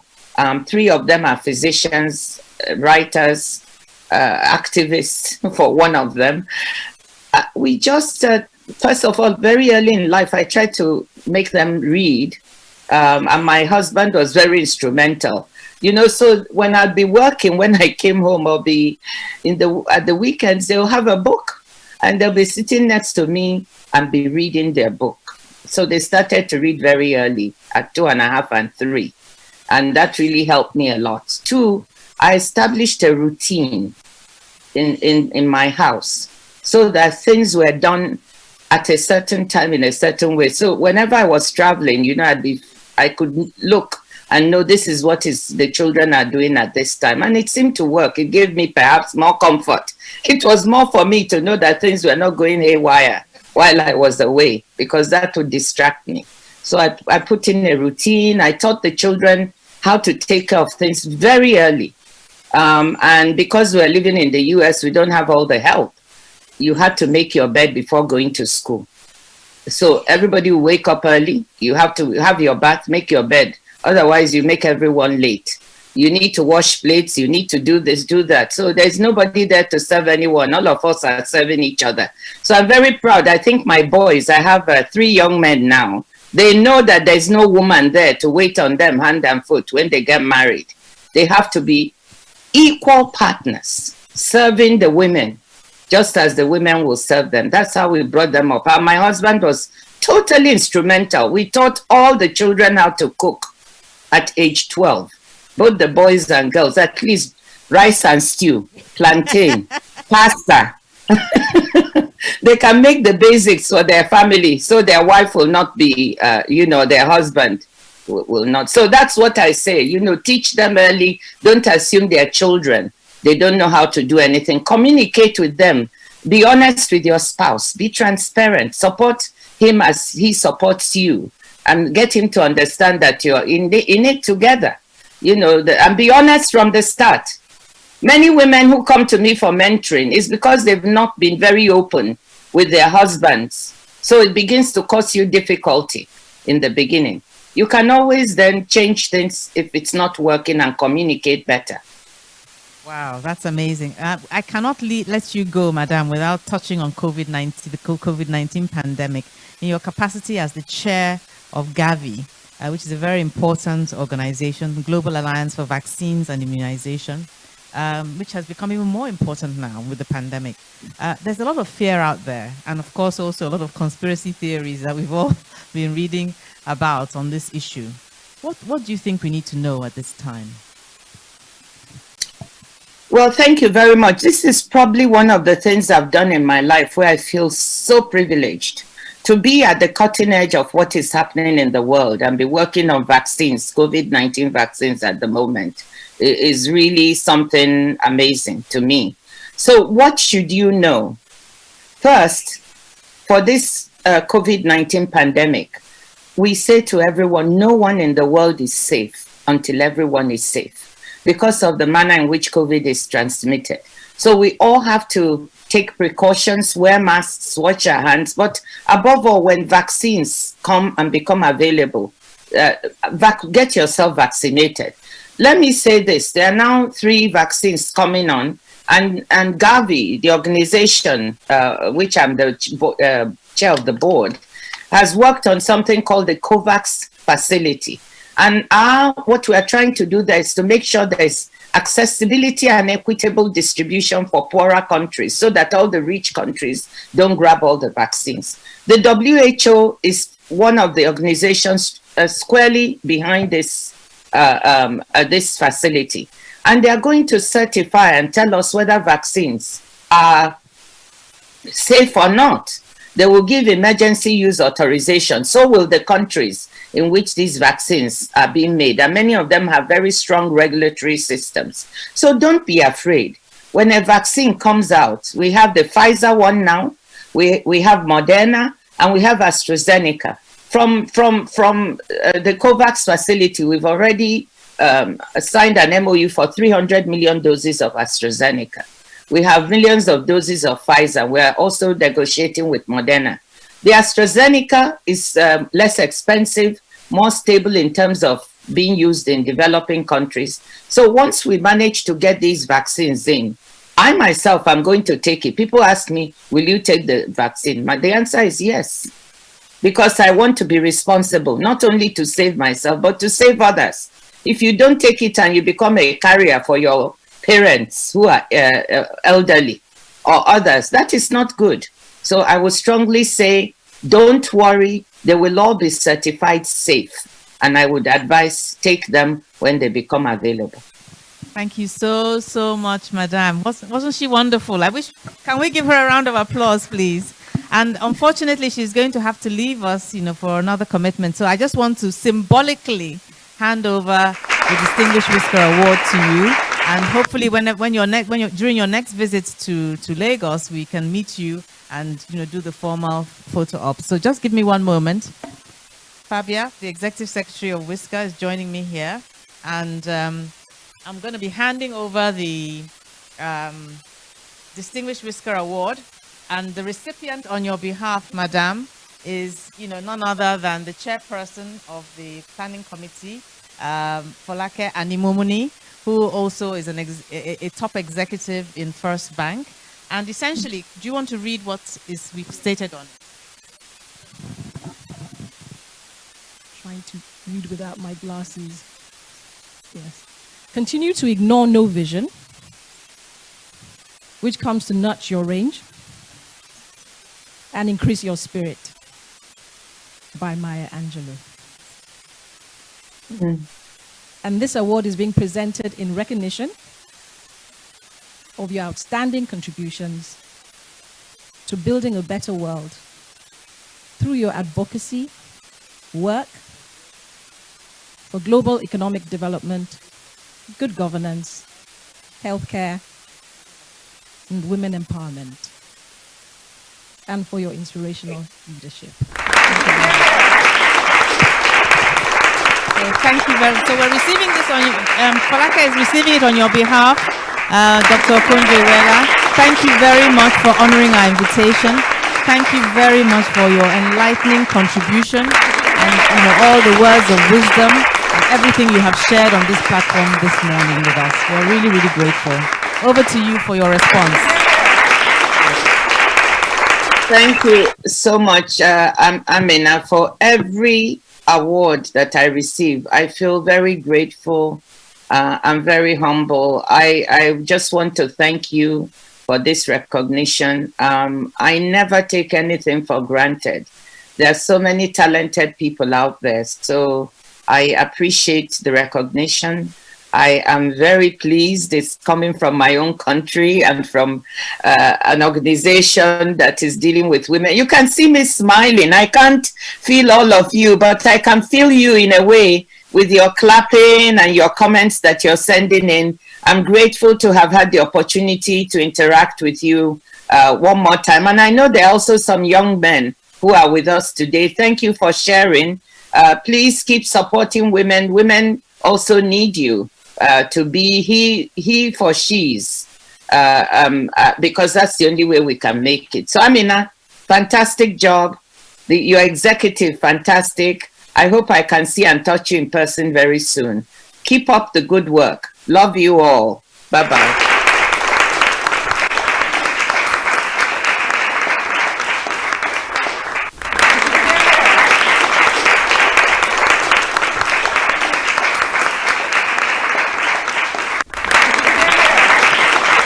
Wow, what an inspiring fireside chat. Wow, wow, wow, wow. Thank you so much, Dr. Ngozi Okonjo-Iweala. I'll leave it to our chairperson, who's chairperson of the planning committee, who's also chairperson of FBN Insurance Brokers, Folake Animomuni, to deliver the proper vote of thanks at the appropriate time. But let's revert to our program. We had to divert from it due to her work pressures, which we can now understand when you see everything, all the obligations she has on her plate. Let me re-invite the founder of WISCAR, Mrs. Amina Oyagbola, to deliver her founders' welcome, her founders' address. Mrs. Agbola. Thank you very much, Habiba. So forgive me if some of the things that I'm saying sound like they've already been taken because we've had to rejig the program. But I'll just go through the formalities, of my address. It is my distinct pleasure to welcome you all to our first virtual WISCAR Leadership and Mentoring Conference. Let me begin by thanking you for choosing to spend your Saturday afternoon with us. We are honored that you have elected to join us today and hope that the program we have prepared for you will greatly surpass your expectations. Let us together dare to dream of a glorious future, a future in which every one of us will be champions of equality, a future in which all forms of discrimination and violence against women and girls will have been erased from our society, a future in which every citizen can aim for the stars without regard to gender, economic position, age, race, or ethnicity. For that is why we are here today. We are here to dream in order to achieve. In the words of Gautama Buddha, what you think, you become. What you feel, you attract. And what you imagine, you create. As many of you know, WISCAR is a non-profit organization focused on empowering and developing women to build a better nation. WISCAR's flagship is the Win with WISCAR mentoring program.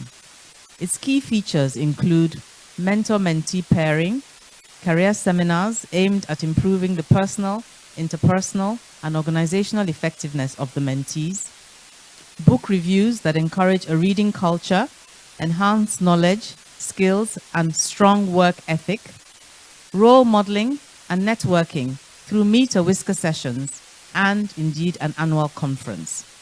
Additionally, several programs in partnership with Habiba Balogun Consulting, which are open to the public to bridge professional skills gaps, and the classes are segmented into 3 levels of seniority. Win 1 is for talented beginners with under 5 years experience. Win 2 for women with 5 to 10 years experience. And Win 3 addresses women with over 10 years experience aspiring to transition from middle management to general management and C-suite. We kicked off 2020 with great excitement and every expectation to build on previous years. And then COVID-19 reared its ugly head. I am pleased to report that we managed to seamlessly transition the WISCAR programs into the virtual world, and I believe that has made all the difference. The facilitators rose to the occasion, they facilitated with aplomb, and communicated thoughts and ideas to the mentees with full impact in spite of all the constraints.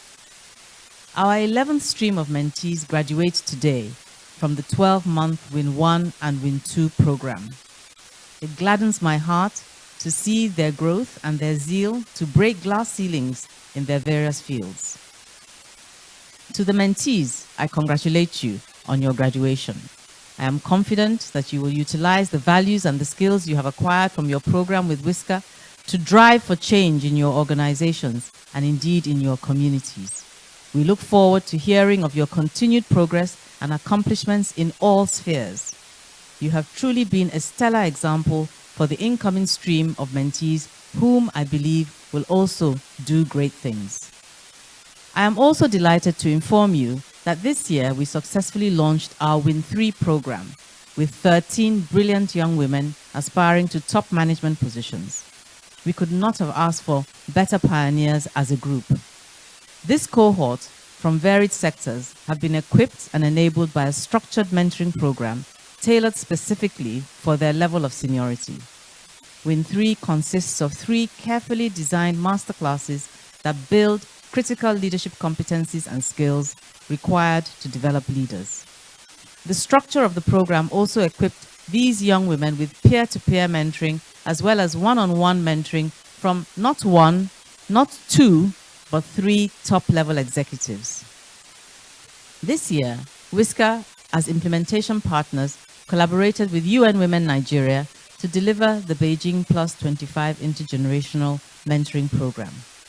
This project provided world-class mentoring to a group of 25 exceptional young women. It has been an honor and a privilege for us to work with UN Women on this strategic and transformational program that passes the baton from pioneering gender activists to the next generation. I am delighted also to announce the launch of our WISCAR membership today. Becoming a WISCAR member provides you access not just to a thriving community of progressive women, but to opportunities including mentorship and capacity building. Today at the conference, we are offering a 15% discount on our membership registration fee. So do take advantage of this offer and register today. Details will be provided in the chat box. In moving forward, we must look back. Last year's conference theme was I Do Not Walk Alone, and in preparation for it, we held a WISCAR mentoring walk. That walk signified many things, but perhaps most importantly, it projected the sense of community, togetherness, and solidarity. Those are the hallmarks of WISCAR. We have continued this year with virtual walks in which our individual socially distanced steps aggregate to over 1 million steps. These steps signify our singular and collective determination to walk into the future in order to achieve the future we want. This year's theme. So what is the future we want? And who are the we? Is it only women or are men included? Let us start with that. It is important for the progress of humanity that all groups identify with each other and with a central principle. That principle, I would suggest, should be Alexander Dumas' one for all and all for one. If men oppose women, their families and communities will not develop. And likewise, if women treat men as the enemy, we will be sabotaging our dreams for ourselves. My call today is for a unity of purpose to achieve what is best for humanity, that all groups pull together to further transform our human race. In the context of Nigeria, we must leverage all our energies, including all genders and ability levels, to transform our nation. So what is the future we want? It is a future of equal opportunity, equal access, and equal rights in line with the SDG goals. It is a future in which respect is accorded according to the quality of your contribution rather than the force of your character. Sorry, my notes, the screen.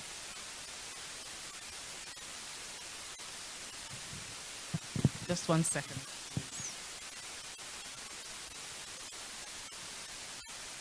It is one in which respect is accorded for your excellence of character and not for your ability to manipulate or deceive.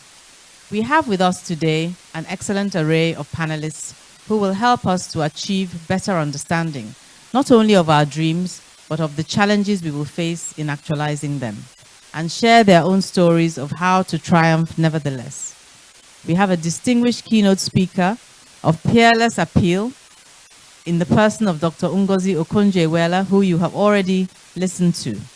We will end the conference by giving you the opportunity to engage in an intimate roundtable setting with a choice of 14 WISCAR role models and mentors to seek guidance and get your questions answered. Stay with us and you will get to meet and engage with all these phenomenal people. We thank all our donors and sponsors for their generous financial and in-kind support in an exceedingly difficult year. Without your support, we would not be here. I thank our WISCAR patrons and advisory board members for their leadership and guidance. I thank our amazing mentors for their giving spirit and labor of love. I thank all those who have contributed to making this conference a success. I especially thank the conference planning committee chaired by Folake Animumuni and WISCAR staff led by Fabia Ogumeko, who have worked tirelessly to put this conference together.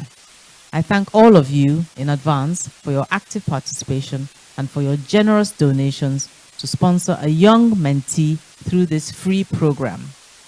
A portion of your donations will go towards the Victim Support Fund to assist victims of gender-based violence. On that note, all that remains for me is to say, please do enjoy the conference. Thank you.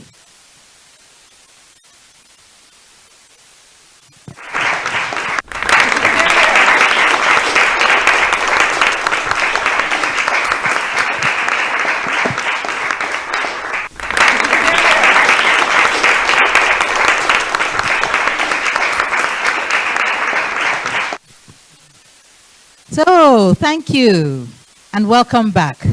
I feel like I've already had one conference and the second conference is about to start, and I'm excited about both. So, as Amina shared, this is WISCAR's 11th cohort of mentees, 11 years of the 12-month mentoring program. How impactful has the WISCAR mentoring program been in terms of helping our mentees climb the career ladder and in our mission of developing women to build a better nation? Let's hear from two WISCAR alumni as they tell their WISCAR stories. We will first hear from Folake Owodunni. She's founder of Emergency Response Africa. Folake. Thank you very much for the opportunity to be here. Good afternoon, everyone. My name is Folake Owodunni. I'm co-founder and CEO of Emergency Response Africa, and I was a member of the WISCAR Mentee Stream 5. So I joined WISCAR in 2013 because I had recently joined a consulting firm as an associate, and I knew that I wanted to grow fast. There weren't many programs geared towards women in corporate careers, so WISCAR seemed to be a perfect fit. I was paired with Mrs. Toki Mabogunje, and that was a huge blessing. Together, we set clear goals and milestones to get me a promotion, and I'm very proud to say that we achieved that goal together. My cohort was made up of smart, ambitious women, and we all became friends who till today regularly support and encourage one another. Since graduating from the program, I've kept in touch with both my cohort and my mentor, as well as leveraged the community of alumni and mentors. As I transition from the corporate workplace to entrepreneurship, I'm confident of the support of the WISCAR community. Being a WISCAR has taught me to set a goal and to pursue it relentlessly until you achieve it. I learned it watching my own mentor become the president of the Lagos Chamber of Commerce, and my cohort members get promotions and start new businesses. This is the future that I want. One where a girl or a woman anywhere can see someone that she wants to be like and know that she has the support to get there. WISCAR is an amazing program, and I'm truly blessed to be a part of this community. Thank you. Thank you so much, Folake. We're so proud of you and the work you're doing with Emergency Response Africa. So please, everyone, look it up, Emergency Response Africa, and see how you can support her. So our next alumni who's sharing her story is Morolake Ojuola, who is the co-founder of Career Fort Africa. Morolake, over to you.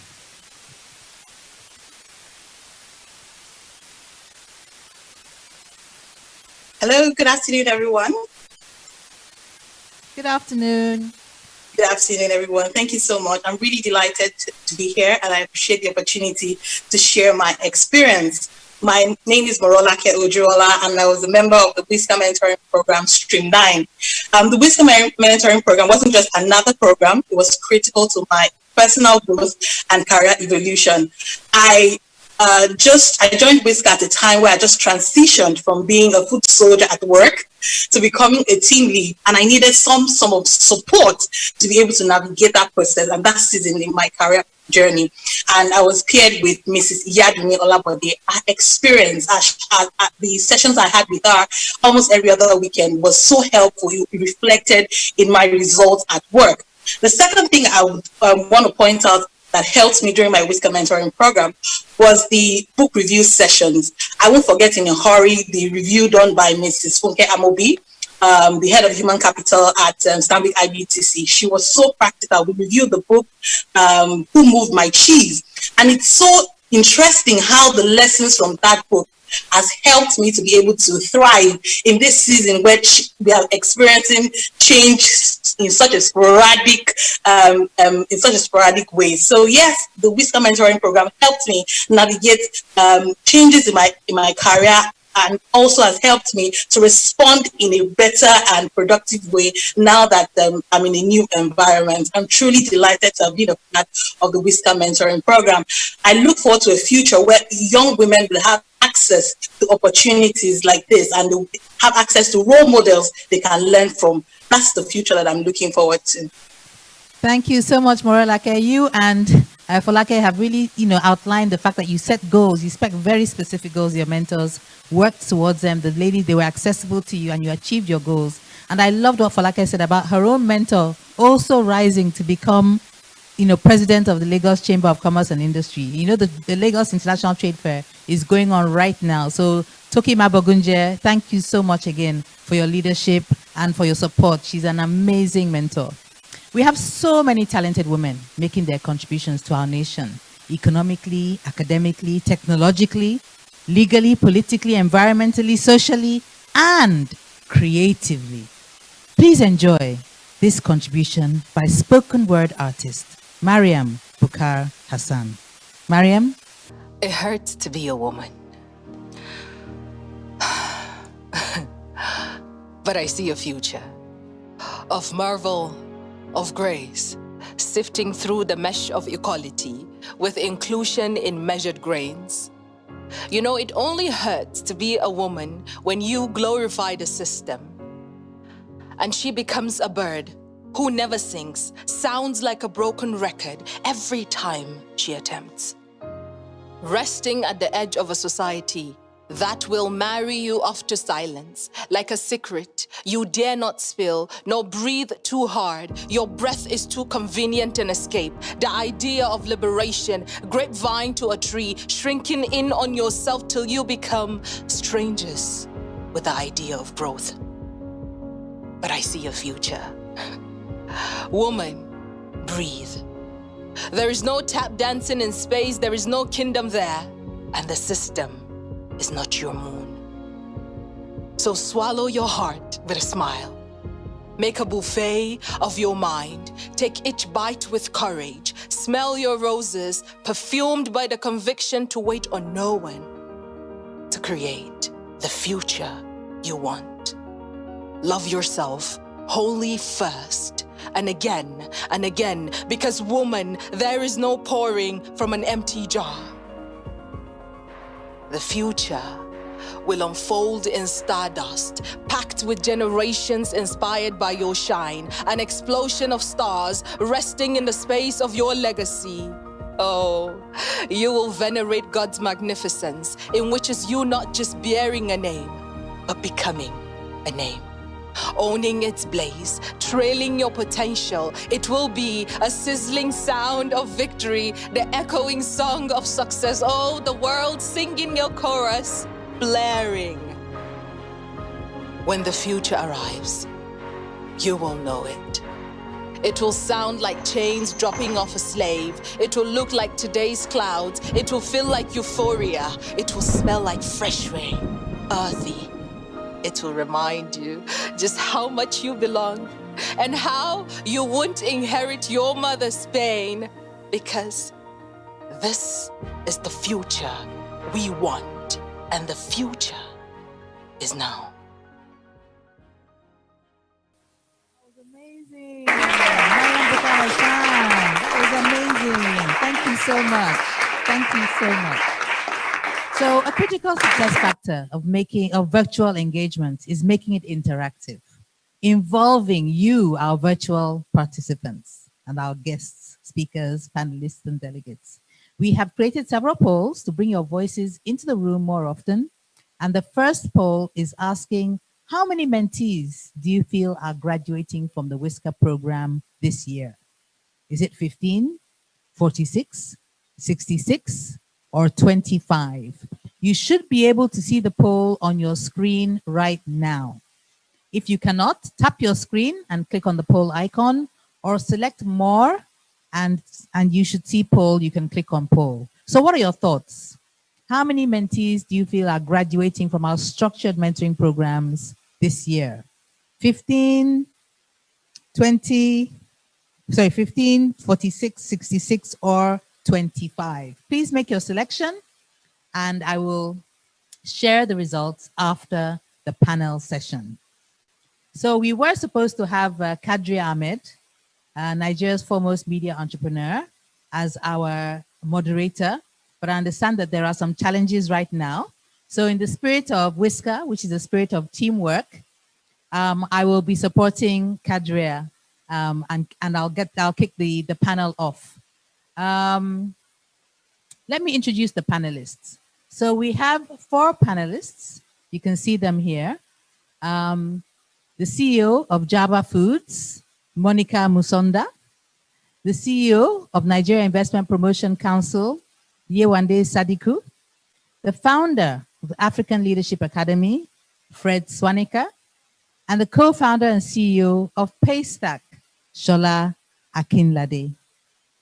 You can see it's an amazing panel, and we're looking forward to the discussion. So are my panelists on the line and ready to take their questions? We'll be discussing the future we want, an action plan for accelerated development, and the role of women and youth as a growth multiplier.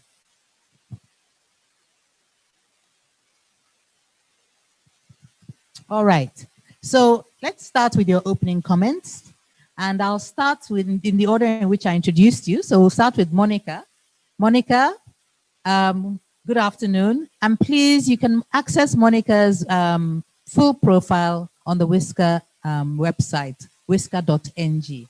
So Monica, please let us have your opening comments. The future we want, an action plan for accelerated development, and the role of women and youth as a growth multiplier.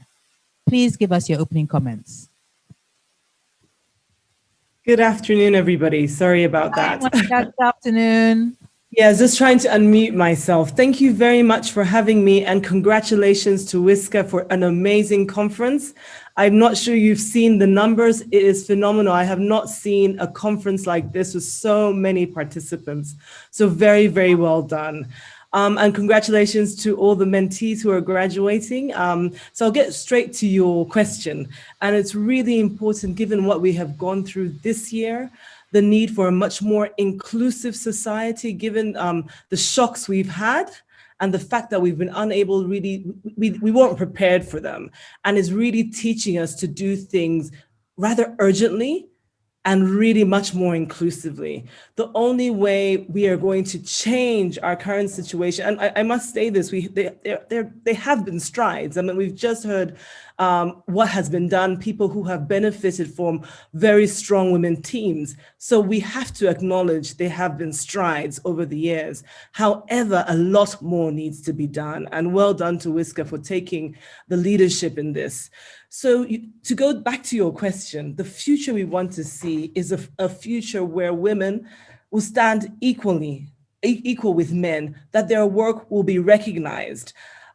Many years ago, people would think that women were held back when going to school. This is now not the case. We are now able to compete, to get into school, to have get degrees, etc. However, we are still not being formally recognized in the same numbers at work, in public service, in public sector as well. So we are really keen to push forward from where we are to make sure we have a much more inclusive society where our leadership roles are recognized in every sector. Thank you. Thank you. Let me move over. Actually, we've got two ladies and we've got two gentlemen. So let me intersperse them, okay? And I'm going to move over to Fred Swanika. So Fred, you know the question, you know what we're discussing, right? The future we want and youth as a growth multiplier. You have a lot of experience with that with your African Leadership Academy. What opening comments do you have for us? Thank you. And first, let me also add my words of congratulations to the founder of WISCAR, Amina, for this great conference. And it's been inspiring listening to all the previous speakers. In the work that I do, we have set out to develop Africa's future leaders. We have a goal of developing 3 million leaders in the next 15 years. We have made a commitment that 50% of those leaders will be young women. And that's because we believe that, women are really a hidden treasure in Africa and completely untapped potential. It just makes common sense. If you believe that intelligence and creativity and sheer human capacity is evenly spread in a population, then until we, as long as we are not empowering women, we are losing 50% of our problem-solving capabilities. We're losing 50% of the ideas in a society. We're losing 50% of the energy in a society. And so Africa is not going to move forward unless women fully participate in all segments of society, from government to business to technology to civil society. We need women in leadership roles. We need women making decisions. We need women running organizations and leading society. So without that, we're not going anywhere as a continent. We will only achieve 50% of our potential. And also, a lot of research shows that the ripple effects of educating and empowering women tend to be greater than men because of the impact that they have on children. Women who are educated tend to have fewer children. They tend to educate their children. And so therefore, the ripple effect on society is much, much greater than similar investments in men. And so, I think that, this is something that is really long overdue. Africa will continue to remain behind the rest of the world unless we unlock the potential of our women. And I'm excited that WISCAR is driving that in Nigeria, and looking forward to seeing how we can support. Okay, the technology ghost in the machine has struck again. All right, well, while we wait for Kadria to return, let me move on to Yewande Sadiku. Yewande is CEO of the Nigeria Investment Promotion Council. And Yewande is one of those women that Atedo Peter side was referring to, the women on whose backs his business grew. So Yewande, with the effects of COVID-19 on the economies in all over Africa, Nigeria specifically, this would have definitely affected your portfolio of attracting foreign direct investment into Nigeria. So what opportunities does the Africa Continental Free Trade Agreement present, especially in the light of, women and youth as a growth multiplier? Over to you, Yewande. Lovely to have you with us.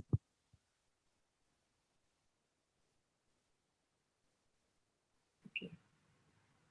I hope you can hear me now.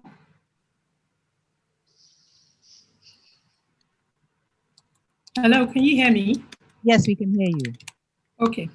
Thank you. Thank you very much for having me on this fantastic event. I've enjoyed all of the presentations that have been made so far, all of the speakers that have spoken. And I congratulate, Mrs. O for carrying this event for 11 years and keeping it going at this level. Yes. Can you hear me well? Hear you very well. Please go ahead. Okay, fantastic.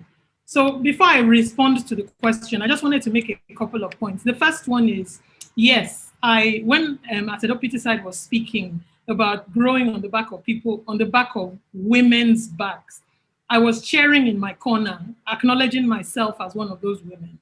But one of the fantastic things I learned about working with him is what many entrepreneurs should learn. And it is about being selfish in looking for talent. It's not about male or female. It's not about tall or short. It's about the quality of what that person can contribute. But in the context of the question that you asked, investment promotion in Nigeria, in the context of the wealth of Nigeria's resources, should ideally be incredibly easy. Investors should be fawning over themselves to participate in converting Nigeria's economic potential to wealth. But we recognize ourselves that there are challenges in that conversion, which then makes investment promotion a little more difficult than it should have been. The African Continental Free Trade Area is coming to life in the context of COVID, so you cannot separate it from COVID. And COVID has demonstrated that it is the most vulnerable that have actually suffered the most, which means when you think about promoting investments and Nigeria taking advantage of that agreement, we have to think in the context of the most vulnerable. And it is generally the young people and the women. We can have this virtual event, but there are many for whom COVID has meant that their livelihoods have been taken away. It is particularly relevant for me, for women and young people, because half the Nigerian population is female, but we don't have 50% female representation across all aspects of our lives. And it is everything, as has been said before, from politics to government to business. It is also the same in wealth distribution. But when you talk about young people, it is even more, the numbers are even more scary. if you look at the age of the people that we have in leadership positions in Nigeria, most will be 50 and above. Whereas we live in a country where more than 90% of the population is under the age of 50. The median age in Nigeria is 18 and a half. The median age on the continent is 20. In the world, the median is 32. In Europe, it is 43. So it may be okay to be 43 in a leadership position in Europe because your median age. In Africa, where the median age is 20, we cannot get to the future that we're going to without involving young people. And when I think in the context of the Continental Free Trade Agreement, it actually opens an opportunity for Africa to work with itself. I mean, a comment that Mrs. O made at the beginning, if you want to go far, if you want to go fast, you go alone. If you want to go far, you go with others. That's what the Continental Free Trade Agreement does for Africa. It encourages Africans to do more with themselves and gives advantages, confers advantages deliberately for Africans doing business with each other. But we cannot fully leverage the potential of that agreement if we do not put our best foot forward. That means if we have 50% female, if you have a population that is 50% female, we ensure 50% female representation. If we have a population that is largely young, we push the young people forward. After all, the future that we're all trying to create will largely be a future that is for them, not for those of us who are near 50 or for those who are above 50. I will stop there in terms of my opening comments. From really vital points, very, very vital points. So let me move over to Shola Akinlade. Oh, Kadria is with us. Oh, fantastic. Kadria, I've already introduced you, so please take over. Hello, Kadria. Hi, everybody. We have very little time, so I'm not going to go into protocol. I think I will just stand on existing protocols. I'm not sure because I wasn't online. I had a problem with my connection, whether we introduced the rest of the panelists. In case we didn't, I will just do a short intro. And like Habiba said at the beginning of this program, the full profiles of everybody who's taking part in this program is online. Let me start by quickly introducing Monica Musonda, who is the founder and CEO of Java Foods. It's a Zambian-based food processing company. And their first product was the Easy Instant Noodles, which has now become Zambia's leading instant noodle brand. Yewande Sitiku, you heard there talking. She's the Executive Secretary and CEO of NIPC, Nigeria's foremost investment promotion agency. She talked about some of the work. She made references to some of the work she's doing in that speech. Fetswanika is deeply passionate about Africa and believes that the missing ingredient on the continent is good leadership. And in line with this, he has founded two organizations that aim to catalyze a new generation of ethical, entrepreneurial African leaders, the African Leadership Academy and the African Leadership Network. And the last panelist is Shola Akinlade, a software engineer, co-founder of Paystack, and I say maybe the latest millionaire in dollars in Nigeria. Okay, so thank you so much for being with us and for being patient. I think what I'll do is I'll just ask a few questions to get us going. And we have only 50 minutes. And depending on how we do, we'll open it up as well. And I think if people have questions, we may not have time to actually get people to ask their questions verbally. So if you could just send the questions directly to me so they don't get swallowed by all of the comments that have been going in the general conversation. Let me start with you, Mr. Swanika. We had Yewande there referring to the fact that Africa is largely really young. 18 and a half is the median age in Nigeria. 50% of that population is women and girls. Out of those, we have about 13 million children out of school. And even for those who are going to school, we have a fairly difficult educational system which lacks facilities, teachers, infrastructure. So my question to you is, how should we be reimagining and rethinking education in Africa in order to provide for development, for equal opportunity, and create a more inclusive continent?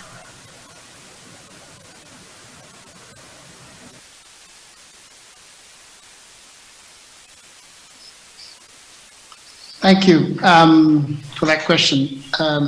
So your question is, how should we be reimagining education to create more inclusivity? So firstly, I think that, one of the things I really believe is that our true wealth as a continent is not in our oil or gold or diamonds, it's really in our people. No society has ever become wealthy by relying on its natural resources. It's really from the ingenuity and creativity of its people. So if we want to get wealthy in Africa, we have to educate our people, men, women, especially women, because I think the ripple effect, as I mentioned earlier, is greater. So, this moment that we are in COVID is really forcing us to rethink a lot of things. One of the things that I really believe is that constraints drives innovation. And, Africa has always been a continent of constraints. So we have to reimagine things because we don't have a lot of time. We don't have a lot of money. We don't have a lot of, resources. So therefore, we have to completely rethink how education happens. I think there are some very exciting experiments that are happening right now by leveraging technology to really drive learning. One of the biggest opportunities that I see is for us to leapfrog education systems by building the education of the future in Africa. And that can come by really rethinking who's responsible for learning. You see, because traditionally education was done in an era where information was scarce. So you had to go to a university or a school to get it from the head of the professor or from the library book. But today we live in a world where information is ubiquitous, and a child in a rural area in Africa today can access more information on their mobile phone than someone who was doing a PhD at Oxford or Harvard 30 years ago, because we didn't have this information. So what we need to do is to really create an education system that is not dependent on a scarce resource of teachers and professors, but one that is based on abundance, which is a system built on around young people themselves, where they can teach each other with all the content that is now available, where they can teach, where they can learn by themselves, because peer-to-peer learning and self-directed learning can be very powerful. And then you mix that with some interaction with those few teachers that are very qualified that you have. And I think with that, we can then rapidly scale up education and also keep it very high quality and allow us to, in just one generation, in 10, 20 years, massively see a population that is better educated, and that can actually drive the innovation and creativity and job and entrepreneurship that this continent needs. So what we cannot do is go back to the traditional methods. What we cannot do is continue the status quo, because that's, that is really going to continue to hinder us. We need to reimagine and build new and better ways of learning than continue to do the same thing over and over.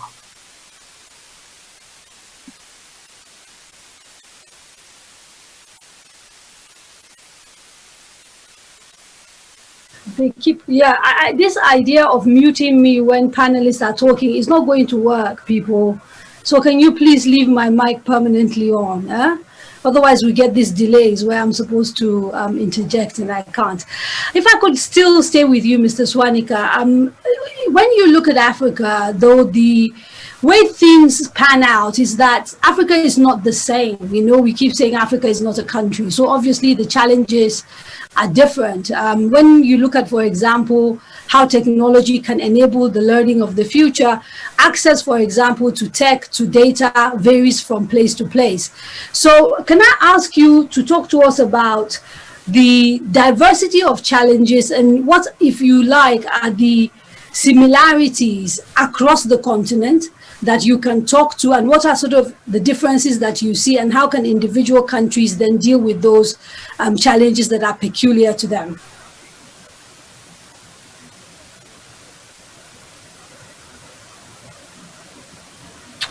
Yeah, it doesn't work when you mute panelists when we're having a conversation. Could you please leave all our mics on? Thank you. Thank you.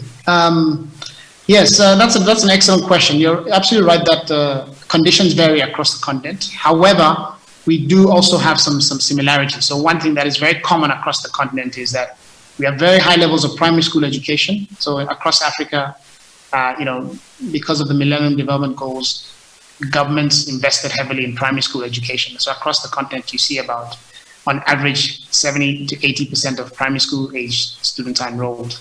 When that goes to secondary, you drop to about 40%. When you go to tertiary, you only have about 8% enrollment. And that is quite common across the continent.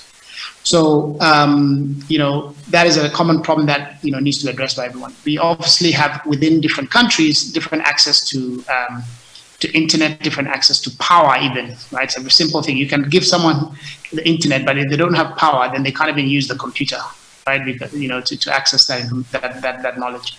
And data, costs are different across different countries, etc. So I think every country obviously needs to look at its own situation and create something that is tailored to its own needs. But philosophically, there are some common approaches that can be used everywhere. And what I was talking about earlier is we need to reimagine education and not just continue doing the way it's been done for 100 years or for thousands of years, right? And Africa has been at its best when it has not followed the status quo. Even if you look at the way the continent has handled COVID, African countries took a different path than the rest of the world, and you can see the results have been better on the continent. And so we need to, and we did the same with mobile phones when we leapfrog. We now need to do the same in education. And so what I was talking about earlier in terms of rethinking education, it's actually less an issue of technology and less an issue of access to data, much more of a mindset. If we are continuing to do things the traditional way, because young people can teach themselves, using even books, right? They can teach each other using books. There's a system in Latin America called the Escuela Nueva system, which from primary school and secondary school leverages self-directed learning and peer-to-peer learning. And they've been doing it for 25 or 30 years, even before the era of the internet, with very high success rates. But it just requires thinking differently and unconventional methods. Africa will never succeed if we follow the conventional path. We need radical, unconventional ways of doing things, and that's the only way we're going to get there. So that's the first place. So it requires political leaders, school leaders, parents, everyone to think differently and to be willing to try new things versus continuing to do the same things over and over. And that is a common problem that every country can, a common way of doing things that can be applied across the whole continent. Thank you very much, Mr. Swanika. Mr. Akilade, you run a very successful payment platform that is driven by technology, and it is only possible really because we've seen changes in the way we do business. In education, Mr. Swanika has talked about changing our mindset and changing our philosophy. But when it comes to, say, creating job and wealth, how significant is technology going to be on the continent? And do you think we are prepared to take advantage of tech? Yeah, thank you so much, everyone.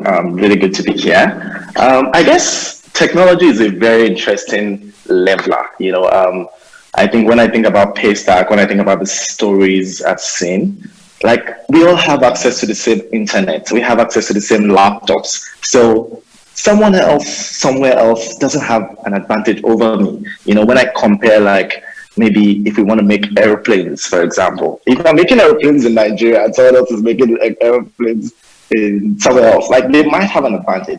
But if I'm building software in Lagos, like there's no advantage, And I think that is what makes the Paystack journey and the Paystack story very interesting, even for me, because I think people talk about Paystack and they put my name and my face. But the truth is that Paystack was built by the community, by everybody. We launched about 5 years ago, and what we wanted to do was to figure out how to make payments work for the continent. We wanted to accelerate digital payments in the continent. And I think we made progress. Today we're doing 5 times more than what Nigeria was doing in payments before we launched. Today we have about 120 people, and everybody is trying to do their best work. So I think technology gives advantages to people. And the advantages come in 2 ways, actually. So I think the first part is the people that create technology have advantages. And then the most interesting part is, how do you improve the economic opportunity in the continent? There are over 1 billion people in Africa. It's going to be so hard for cash to travel between Lagos and Lusaka. In fact, from Victoria Island to Ikeja. Think about how far it will take cash to travel. But with technology, it means I can sell to anyone, anywhere else. I can scale my business. It's not going to, when it's dark, it doesn't matter. I will continue to make money. So I think this generation, this technology-enabled generation is actually going to help improve opportunity in the continent. And it's something I'm super, super excited about. Okay, so let me just take you up a little bit on what you said right at the beginning of that answer, which is that, if you're sitting in Lagos and someone is sitting in America manufacturing planes, it might be difficult, but because you're talking about apps and programs, it's a little bit easier. But we have not seen many pay stacks in Nigeria, for example, and across the continent. You are sort of outliers in many ways. You're doing things that haven't been done before. So what are the challenges that make it difficult for us to see 100 pay stacks in a place like Nigeria, for example? Why do we not have the same sort of creativity and innovation in the tech space that is sort of scalable and that allows you to build businesses that will employ huge number of people and essentially transform the country? Yeah, no, thanks so much. I personally think it's just a matter of time. I think, okay, I'll say two answers. I think the first part is just time. Like, there are actually many pay stacks, but you just haven't seen them. It's like Paystack. Like, people didn't know Paystack until Paystack became Paystack. So I would say that there are actually many pay stacks and everyone is doing their own thing. And I think telling more stories will really help. But it's also early days for us, like the investors, the employees, the system is just growing and it will only get better. So I think that's the first part of why they're just like the few pay stacks. The second part of it that really, really, really excites me is that I think now that companies like Paystack, now that you're seeing when I started Paystack, it was hard to be a young founder, to be honest. Like, it was nobody, it didn't even make sense. Why will someone like me try to start a payments company? Who am I? Like, people ask me, like, who is on your board? Like, I don't know what is the board, I don't know, So I think that things have gotten better. Like, even the older generations are actually now more keyed in, bank MDs are keyed in, everybody is keyed in, and it's now getting easier for people. If you had an idea, if you've made little progress, it's easier for people to believe in you. Because the thing about, and when you say, why are there no more Paystack? The truth is that younger people need to be more courageous. Like, even for me, it didn't make sense for me to start Paystack, and I was never going to be the one to build Paystack. I needed people to help me build Paystack. I needed investors, I needed talent, I needed support, I needed the entire ecosystem. So, and the good thing is when you set like ambitious goals, things that are bigger than you, people will actually key into it and help you. So I think there will be more, and then more people, and as long as more people keep picking bigger goals and just making their own progress, of course, because it's not just about the idea, it's about like getting the train moving. I think more people are going to jump on the train and there's just going to be more progress in the ecosystem. Thank you very much, Mr. Akinlade. Ms. Moson, we heard Mr. Akinlade there talk about the challenges of being a young entrepreneur. I suspect that the female entrepreneur also perhaps faces quite a number of challenges in trying to set up business, particularly in the formal sector. I mean, there's African women traditionally are entrepreneurs, but most of them are sort of in the informal sectors. So when it comes to the sort of work that you do and the journey you've had, what have been sort of the most difficult challenges that you've had to overcome? And do you believe that female entrepreneurship is central to growing the continent? So when Shola said that, I was saying to myself, gosh, you should ask women entrepreneurs how hard it is. I know it's definitely gotten better for men in tech, but for women, it is still very, very challenging, right? You are off the bat, they doubt whether you actually can continue with your idea, if you can scale it, if you have the right expertise. Is this a hobby? Have you thought it through, or are you going to stop it next year? There have been so many challenges. I mean, for many of you who might not know my own journey, I spent 16 years as a corporate lawyer. You know, you study for it and you sort of get your career path going, and then had a complete U-turn and moved back to my home country of Zambia, where I had not lived for 14 years, and began a manufacturing business, and no one would get out of bed. Even the bank managers, they just thought this is just not going to fly. So it was consistency, it was belief in self, it was also getting supporters. As much as mentors are important, but it was also really important to have male and female supporters who were able to open doors for you. And I always try to say that food may not be as sexy, but you still need to eat it. And this is where I currently am playing. And it's proved very pivotal this year, when we have found that lots of people, because of the lockdowns, had a lot of problems eating and affordability around food. And this is where I want to encourage women that, you know, there are many of us, and there are many women who are already entrepreneurs, but are doing it maybe in the evenings, doing it to supplement incomes, to pay for school fees or etc. But now is the time really to think about scale. We're not going to change anything for women entrepreneurs if we're going to keep it micro.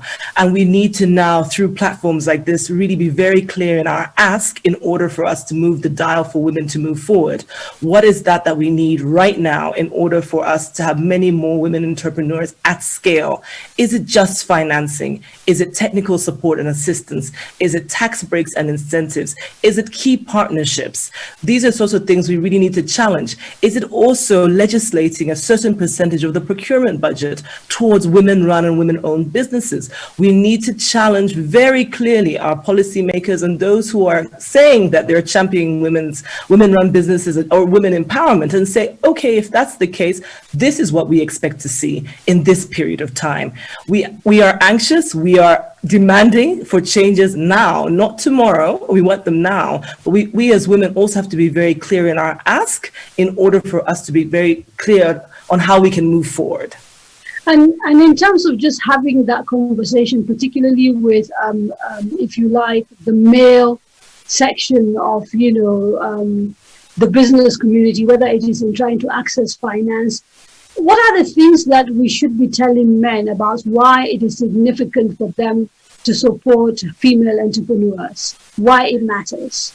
It matters because, as we know, a lot of the decision making is done by our male counterparts. It's the way the system has been run. Ultimately, it goes back to one man or two, or a board of men who have to agree to lend or agree to support a certain venture, even if it fails, because it's not just women-run ventures which fail, so do male-run ventures, but they still get the support. So it's really kind of saying we really need champions at every level. And I know I'm speaking more in business because this is my background, but it's the same in the public sector, that you need a champion to say, why do we need 50% representation in parliament? Why do we need more women on boards? This is what it will bring. This is what we're going to show younger women that you can achieve at the highest level. You can create change. You can run a business which is successful. You are able to access financing, access partnerships, and really build and really create wealth and development. I think we should also talk about, Fred was saying something about wealth, but I always, in my context, I always think about development, because we are a continent of great potential and we love to talk about, we really need to create this, develop. We need to develop infrastructure. We need to develop people. We need to change the way in which we do business. More women need to be involved, but we need everyone to support the push forward.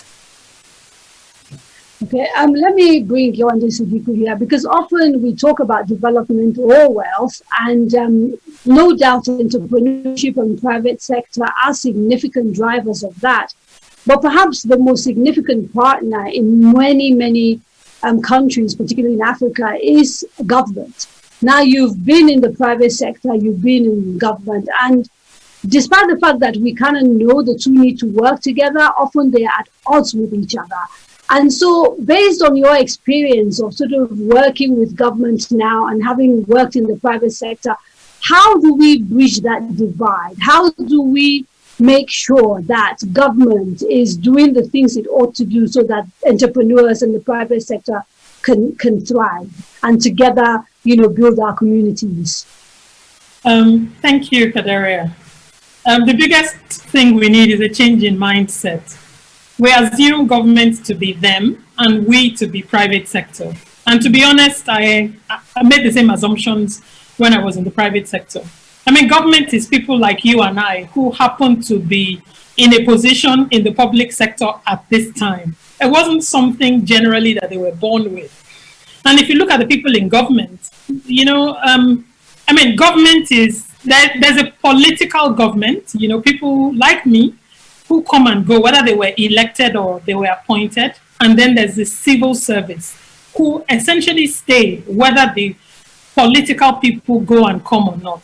If you look at the multitude of that, we in the countries that have done the best in taking advantage of the power of the country, we've pushed our best people forward in government and in business. We have not necessarily seen that, in my own view in Nigeria. From an information perspective, and I always say this, if you think about the information that you need to convert to economic opportunity, without a doubt, that information lies disproportionately on the side of government. I dare anybody in the private sector who thinks they have the same depth of information that government does to put their hands up. What we're missing in government is the quality of intellectual capital to translate that information well to economic advantage. So we actually need people like Shola working in government. We need people like Fred working in government. Shola is squeezing his face already. Can't imagine himself working in government. The reality is that is what it takes to make it happen. The same mentality. You are not able to make a legitimate $200 million in government. No, he will not. He will certainly not make a legitimate $200 million in government. And that is not the point. The point is that the quality of his gray matter and what he brings to the table, we need that unlocking the things in government that make it difficult for us to see 200 pay stacks. You say, if we say that pay stack is 1 in a million, Nigeria is a country of 200 million people. So we need at least 200 pay stacks. And that's even if it is 1 in a million. If it is more common than 1 in a million, then we need more than 200. So if we cannot see 200 pay stacks, it means there's something about the way, government policies and the like are organized that makes it difficult for us to see them. But until we have people like Shola.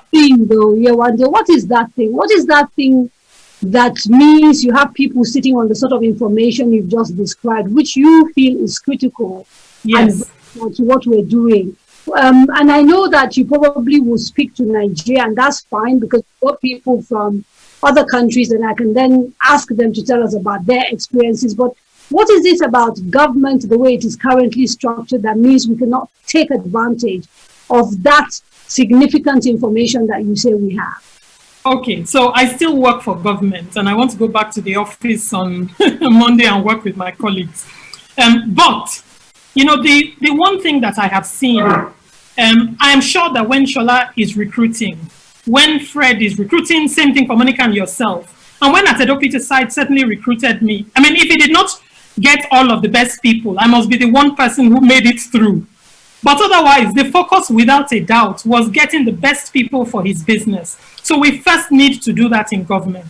To get the best people, they will not make $200 million, from one adventure that they start, that then blows. But they can contribute a lot more to the country if they're completely focused on altruistic things that are for the greater good. So you have to pay them a living wage. So they're not looking over the ledge, looking at people like Shola and being jealous of him. But they take pride in the fact that they're building a foundation that will allow a lot more people to come to the table. So in my view, we need reforms in the public sector. But without a doubt, we need all of our best people, all. Such is the magnitude of the problem we have in Nigeria that we need all our best hands on deck.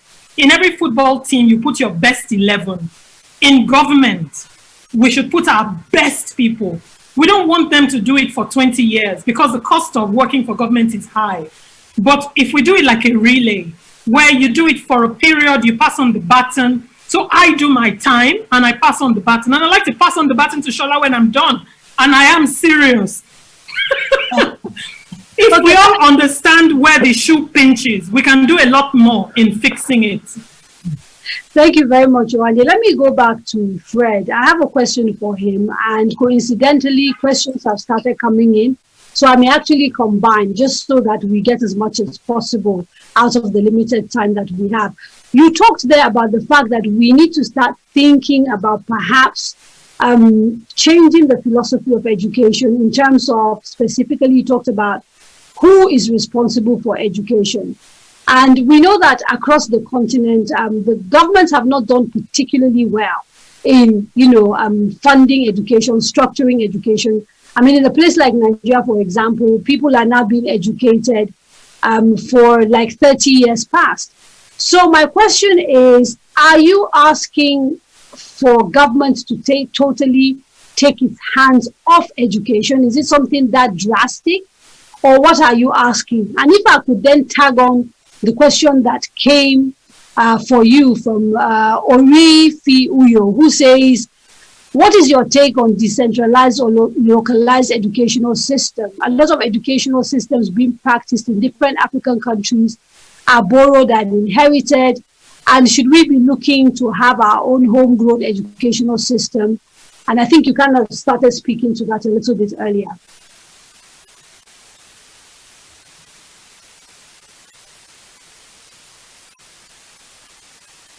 You are muted, right? Exactly. Yeah, okay, thank you.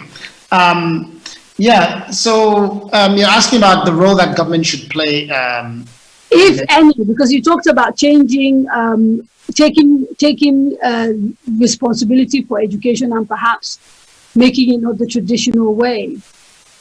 Yes, I think absolutely government does need to play a role in education. It's one of the most important things that governments can do, because the role of government is to develop society and to meet the needs of its citizens. One of the most fundamental needs is education. And governments will be letting their people down if they take a complete hands-off approach to education. But the role that they need to play is very similar to the role that I believe that government needs to play in most things, which is enforce the rules, create the rules, enforce the rules, and then get out of the way. And I think very often government doesn't do the third part. They actually get in the way, right? Because there are many, many creative people, whether it's school leaders or, families and so forth and companies even who could get involved in education. But the rules need to be set by the government. So government obviously has, significant resources at stake, and they can move millions of people. We cannot scale anything without government. Right? So private sector will always do, small interventions here, where a lot of the innovation can come from. But ultimately, those innovations need to then be scaled through the public systems, right? So I don't think it's an either or of government only or private sector only. I think you need both, right? So private sector solutions, for example, in secondary and higher education, I think you can have a lot of private sector players in that sector. Whereas for primary, I think it tends to be something that government will probably have to be playing more of a bigger role. Already in Africa, about 45% of students go to private schools, right? That's big, and I'm not talking about fancy private schools, with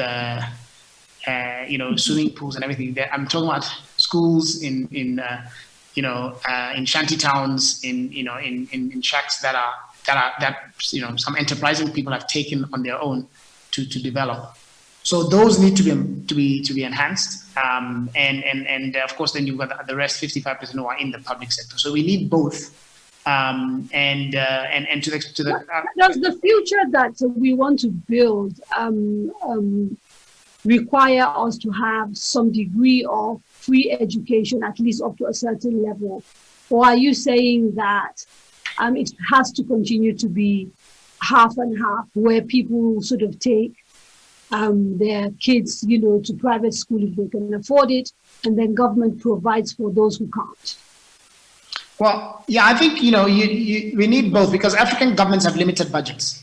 So, if you have a thriving private school system, and again, remember, many of the people who are going to these private schools are paying a lot of money, right? There's the fancy private schools, but then most of the people are being educated in low-cost private schools. So let's try and improve the quality of those schools, right? You can, by teacher training or enhancing technology or, but also governments need to create policies that don't penalize those schools and allows them to thrive and allows them to be creative and, things like, national exams, policies, etc. Those are government rules, right?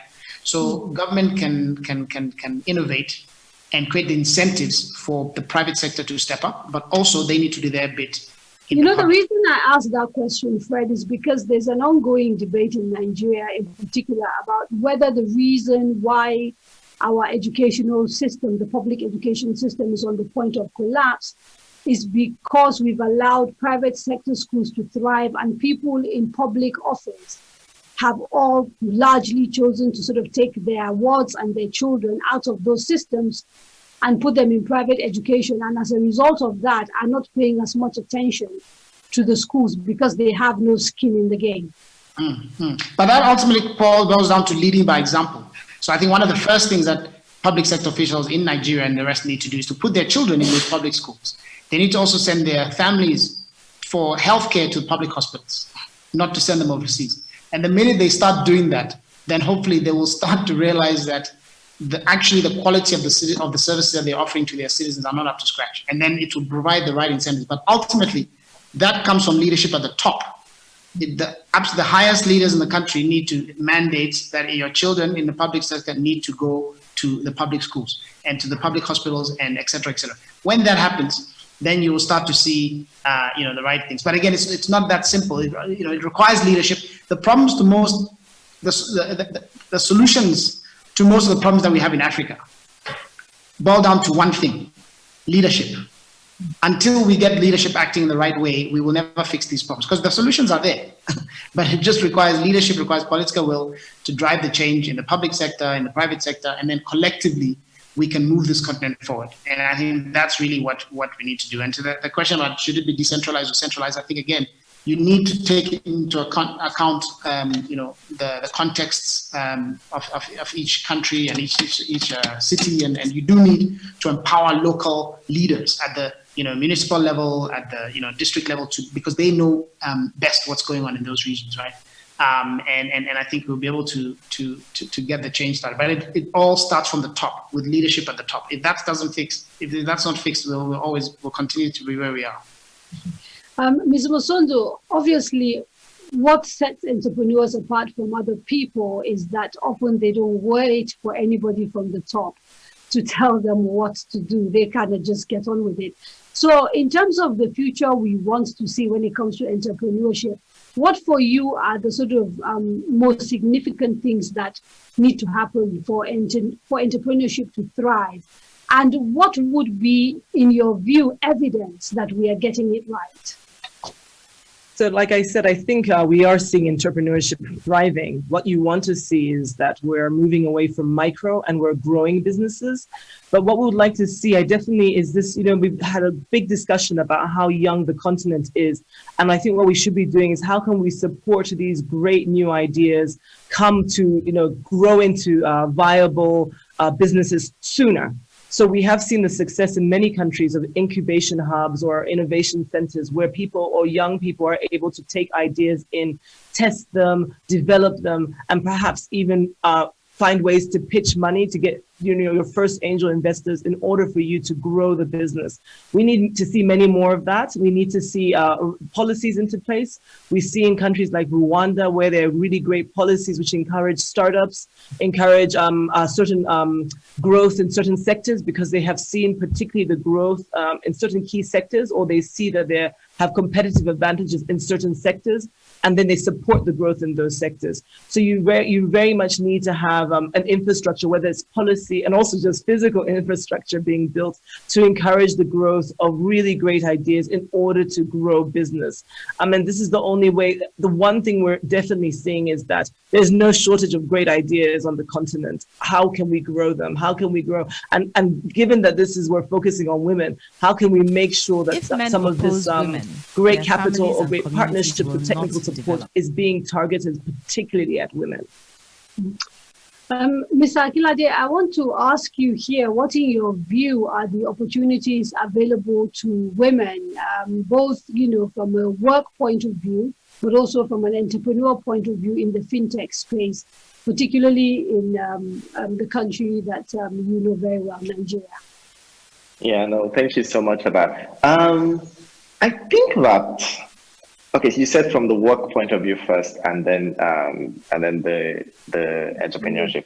I think from like the talent perspective, I think that there's just, I saw a question about like structure, for example. I think when people are starting companies, there's just so much experience that is needed to like help you figure it out, And I think that even from my experience, very coincidental, but a lot of my early hires, like people that really supported me, like were women, because I think when I started, and I literally needed people to help me. Like that's all. Like when I'm trying to hire people, when I'm begging them, I'm not like, I'm not having a negotiation or anything. I'm just begging, please come and help me figure this thing out, And so I think one of the things that one of the immediate opportunities I think people should look at as like, what are some companies or where are founders that, or who are people, and it can be men, it can be women, who are people that are trying to do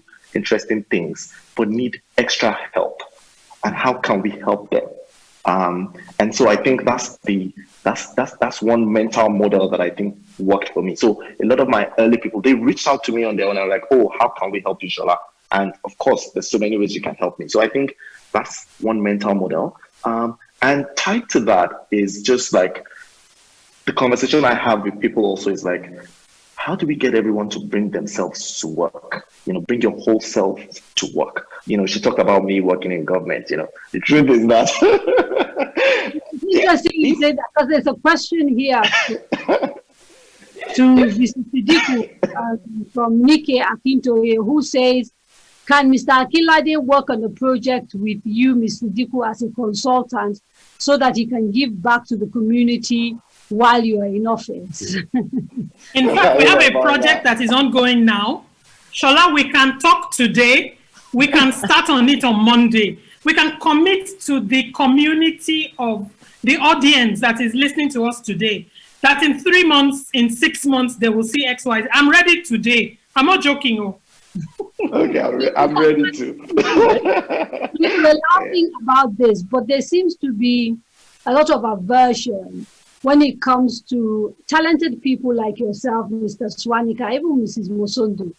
It's almost as if you guys see government as a leper and you just refuse to get involved. And Ms. Sidiku keeps making the point that if all of the talented people in Africa keep sticking to private sector work, then we're going to continue having a problem, because government is perhaps a more significant partner in terms of development, wealth creation, and generally building a society that looks after our most vulnerable and which is inclusive.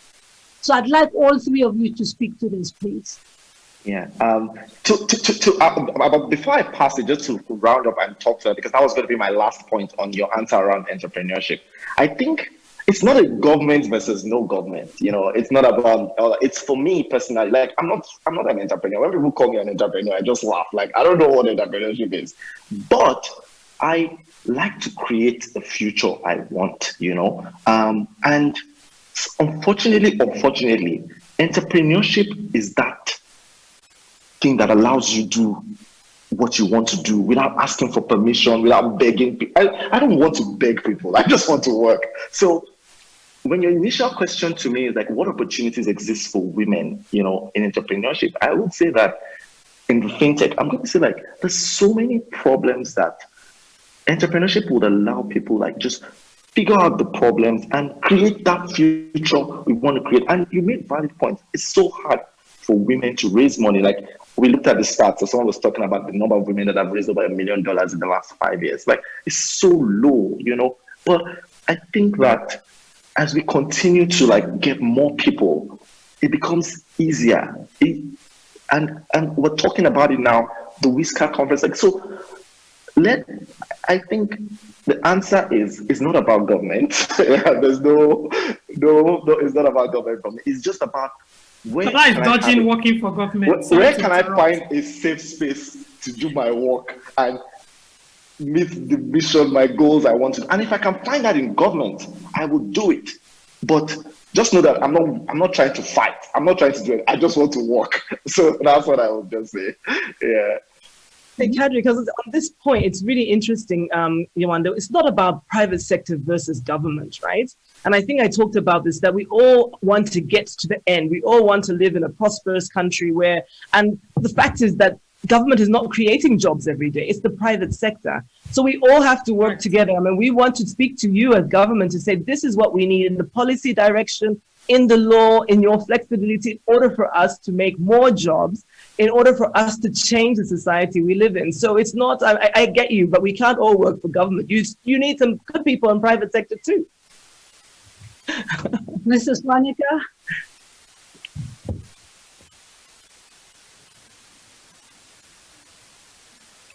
Something keeps happening to Mr. Swanika's microphone. There we go. Okay. Yeah, they need to unmute me.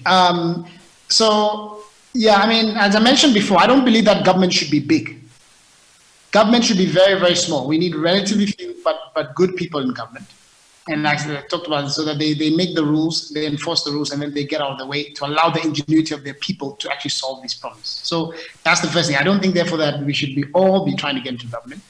I would be willing to serve in government, but I don't want to be a politician. So I think we need to separate the two, because there's being a politician and then there's working in government in the institutions. And I think what we need to strengthen are much more the institutions. So the people who run the central bank, who run the tax authority, who run the health departments, the people who are on the layer below the politicians, because the skills required to win an election are not the skills required to govern effectively. Because what do you need to win an election? You need to be able to lie, to manipulate people, to help people form coalitions with people whose values you are not aligned with. Maybe we should be talking about contest. Politicians of the future. Huh? It's a popularity contest to win an election. That doesn't tell you how to balance a budget properly or how to create the right policies and everything like that. So what we need to do is to separate the two. And I think that I would be willing to go in and work in a public sector institution if I didn't have to deal with the politics. So let the politicians come and dance and sing and win the elections, but let's put good people to run the actual institutions on a day-to-day basis. We have maybe 10 minutes left, and I'd like to really sort of see if I can get us to sort of just dive into like specifics. And again, Fred, let me start with you. You talked some very interesting ideas about the future of education. So if you can you help me paint a picture of the specific things that you see the education that we should be aspiring to on this continent, and the sort of time frame within which you think African countries need to sort of ensure that they've changed mindsets, changed the way they're working, and perhaps let us know, since you're in that sector and you work across multiple countries, whether that conversation is actually taking place. Okay, so I think that as I mentioned earlier, the single biggest thing we need to do is to change our mindset about how education happens. So the first step is we need to rethink dependence on teachers, because we will never get enough teachers quickly enough, right? And go back to our natural base. Because if you think about it, human beings are natural learners. There's no curriculum that teaches you how to walk or language. At the age of 6 months, you start learning that by yourself, right? And when you then go to school at the age of 5, then we start taking away your natural ability. And then suddenly the teacher starts spoon feeding you with knowledge. And then you become more and more helpless. And by the time you get to university, you are completely useless, because now we've taken away your natural ability to learn. So what we need to do is go back to your 6-month-old self where you are naturally hungry and a self-learning individual, and then equip that young person to actually continue learning by themselves. And that then becomes surrounding them with knowledge and information and technology. And then the other thing I would do is I would eliminate all subjects in primary school except English and mathematics. Because today you have, you meet someone in primary school, they're learning 14 subjects. And that spreads their attention too far on too few things. But most of the knowledge in the world is built on those two things. We will not compete as a continent if we don't understand mathematics and science and technology. So solid foundation in math, solid foundation in English. And then when they get to secondary and tertiary, they can start learning the other things with that foundation. Because even if we give you, a computer and we give you bandwidth, if you don't have the basic foundation in math and English, you won't be able to do the self-directed learning. So those are some of the things, but again, requires political will. And, and if we did this within 15 years, we could have a massively educated continent that can compete. It's not going to take a lot of time, but it just requires, again, unconventional thinking. Right. Let me come to Ms. Mosonjo, and I suspect this will be sort of the last set of questions before I then allow you guys to sort of give us your final thoughts. Obviously, this is conversation accelerated by COVID-19. I'm sure at some point Zoom would have become something, but it is now something because, COVID accelerated it. So what are the lessons that you've learned as an entrepreneur through these difficult times, particularly because we hear of the impact of the pandemic on businesses? And I imagine that businesses that are run by entrepreneurs that may not have, if you like, the sort of structural support that big multinationals have, particularly went through quite a difficult time. So what was your experience of that like? And are there any lessons that you'd like to share, particularly with other women entrepreneurs who are, listening to this conversation? Yeah. So COVID was really was unexpected, I think. We saw it happening elsewhere, but we didn't really understand what it meant to us and actually on the business side. So you would remember in March, all across the continent, people really reacted very quickly to a public health disaster without really thinking through the implications on business. So we saw in Southern Africa, all the countries around Zambia doing lockdowns, restricting movements to essential workers, closing schools, hospitality industries, etc. And then there was questions about, well, then how do we move goods and services into many of these countries which rely on a lot of imports? I mean, in Southern Africa, 70% of food is actually imported. So with border lockdowns, there was a panic 4 weeks later about what people were going to eat.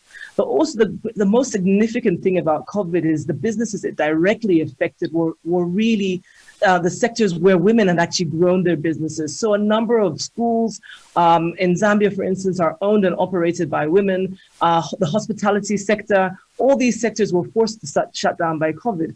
And remember, the key things then happen is that, well, how do I now pay my obligations, which included employees, rent, maybe loan payments, even if you went to a loan shark and borrowed some money for operations, all these things now came up. And nobody also could foresee how long the crisis was going to be. And I remember for us, we were just sure it was going to be a few weeks, and it was 4 months. And you can imagine with many women, including myself, if we have no income for 4 months, the business is dead. So what some of the lessons we learned very quickly, I mean, after a month of realizing that it wasn't going away, was to relook at our business and saying, what could we do under this new kind of situation or crisis that we're being faced with? How can I deliver my goods or services to my customers more effectively without injuring or harming my employees, but also keeping my prices at a relatively low base? So we did migrate to using online delivery services. But we also looked at where our strengths were in this time and what people wanted in this time. So because schools were not open, we found that a lot of we are a very big instant noodle manufacturer. We saw our sales come down during the time that schools were closed because that's what kids eat a lot. And we had a migration to a fortified cereal that we do. We do it mostly for emergency support, but we now saw that people were thinking about nutrient-dense meals, were asking questions about what I need to eat to be healthy and to ward off COVID. So we saw sales grow in another line. And then we quickly realized our messaging had to change. So the lesson there was that, yes, we were in a crunch. Our biggest product was declining in sales, but we quickly saw what we could do to help cushion that. And so the first lesson to other business owners would be look around at what you can think about, what you can do with the skills that you have, with the current business and with the customers that you have, because maybe they're asking for a different offering at this time. I think also we have to think about business continuity. I mean, it sounds fancy, but it's the reality. I mean, how can you continue the business to run over a period of time? If you have a loan, it's time to go speak to your bank manager and say, this is my situation. How can I get better funding on better terms, or give me a break or a holiday? If you've signed a long-term supply agreement, you need to go speak to that customer and say, I actually cannot deliver because of this situation. I can't get the workers in, or I can't get my supplies in. But it really was a situation now. How can you continue and perhaps not pick up where you left off, because the environment has continued to change, but how can we, as a business, continue? So I think really it's been difficult. It has shown us that things can happen and really badly affect businesses, but we must be prepared to shake ourselves off and continue. We must be prepared to look for opportunities. Even in crisis, there's always opportunities. So if you are manufacturing toilet paper, I hope you're manufacturing masks as well. So there's always opportunity in a good crisis. Don't waste a crisis. And also keep the heat on. As I said, really challenge our policymakers during this time and saying, actually, these are the key issues which have affected us, not those, those things you put in your development plan, which actually are not really helpful right now.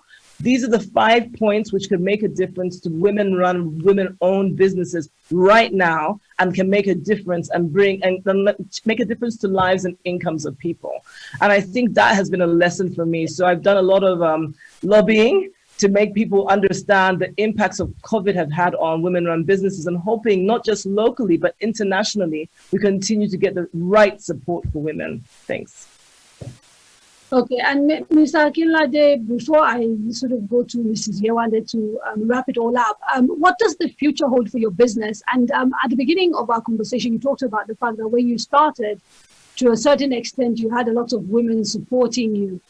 Does Paystack have like a gender inclusion policy that is quite deliberate and focused on trying to sort of support women, particularly in tech and in fintech as well?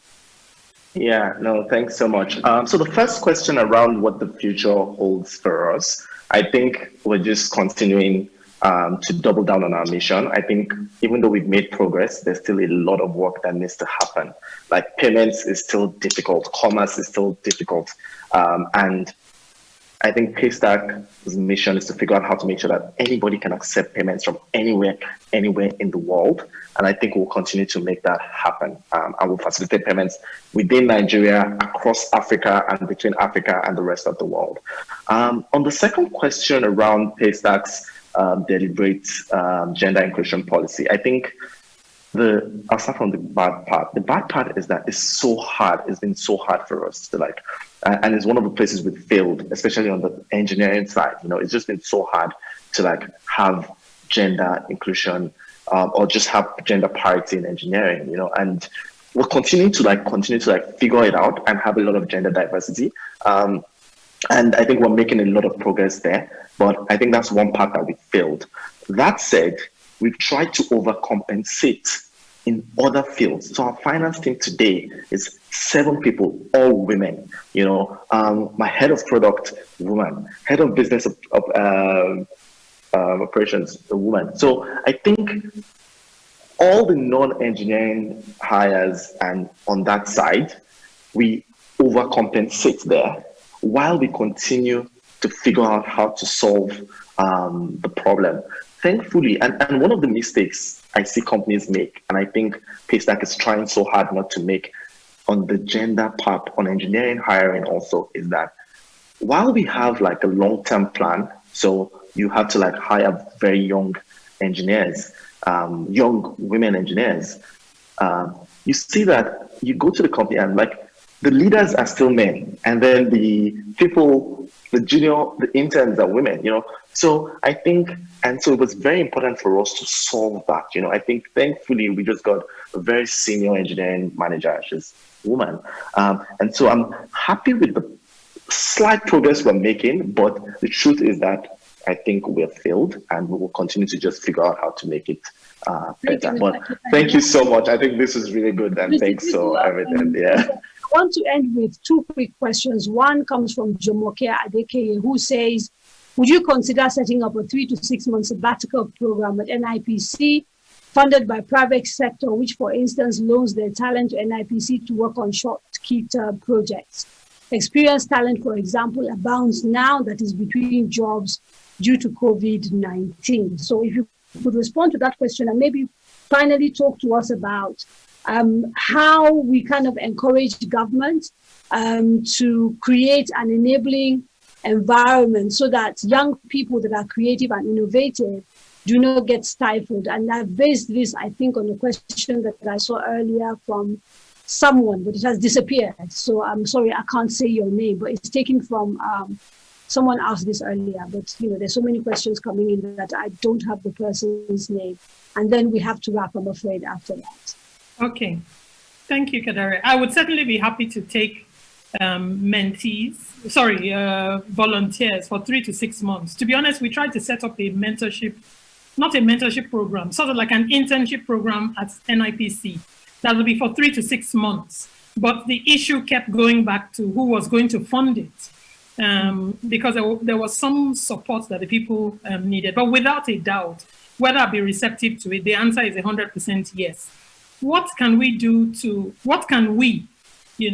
speaking as a Nigerian, do in terms of ensuring an improvement in the business environment? The first thing that all of us need to do is we need to leave it on the agenda. We need to keep it on the agenda. We need to keep it high on the agenda. So the private sector needs to keep giving government feedback about what is not working, so that nobody in government is disillusioned about the fact that if you read it in a report that it is working, that means that it is working. That's the first thing. The second thing that we need to do is we need to be honest with ourselves about the quality generally of what we have, the people in government. So if you want a high quality output, the quality of policies and the like, we all need to be prepared to help. And I found when I was in banking and I worked with the Securities and Exchange Commission on policy drafting, we actually had a committee that drafted the policies. We didn't suggest the policies we didn't suggest to them that they should introduce XYZ policy. We wrote it out. We wrote out the policy the way we thought it should be, and we gave it to them to review. And I found that they took on 90-something odd % of what we put on the table. But we, as the private sector, who know where the shoe pinches, actually put it in writing. I'll stop there. Thank you very much, Monica Musonda, Fred Swanika, Shola Akinlade, and Yewande Sidiku for joining us this afternoon. And thank you for your patience, because I know you waited a little bit longer than you anticipated because of the changes we had to the program. On behalf of WISCAR, thank you so much for this joining us for this conversation in the future we want. Thank you, Kadare. Shola, I'm coming after you. I'm ready. Yeah.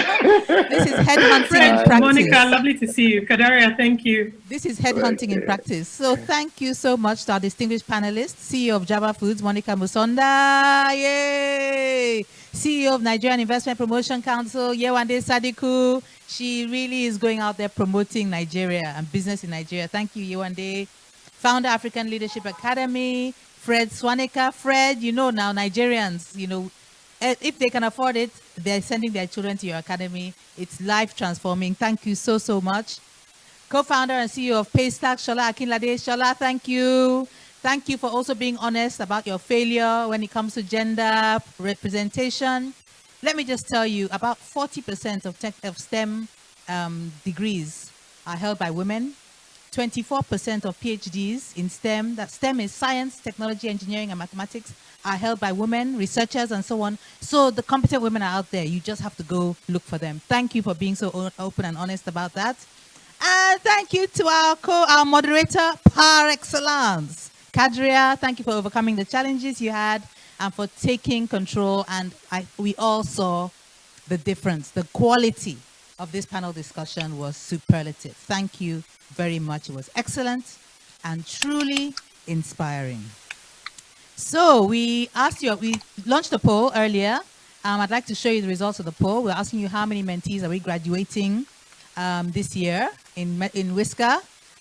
Can we see the results of the poll, please?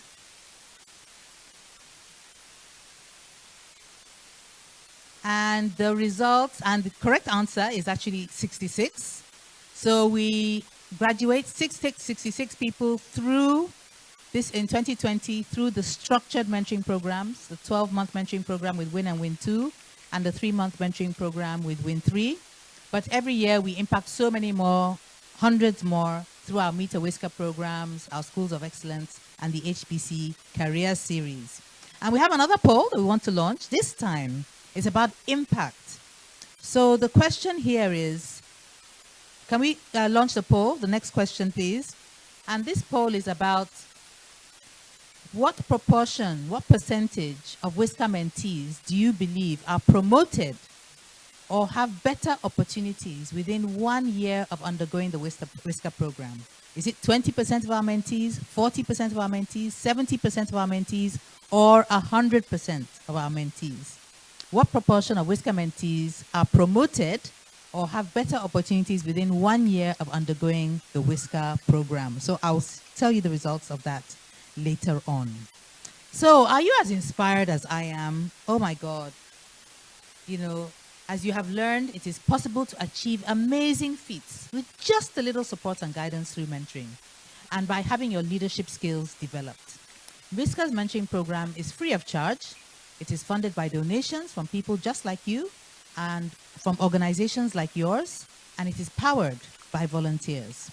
If you like what you are seeing and hearing, and you have the means to do so, please consider becoming a regular donor or making a one-time pledge. It is also possible to become a member of WISCAR, and if you join today, you will receive a 15% discount on the subscription. Please support the great work that WISCAR does. Just go to www.wiscar.ng to access all the details. So this year we are graduating 3 cohorts. 3 cohorts. We need to celebrate them. These are women with 1 to 5 years work experience and 5 to 10 years work experience who are in our WIN 1 and WIN 2 program. The women with over 10 years work experience in our WIN 3 program.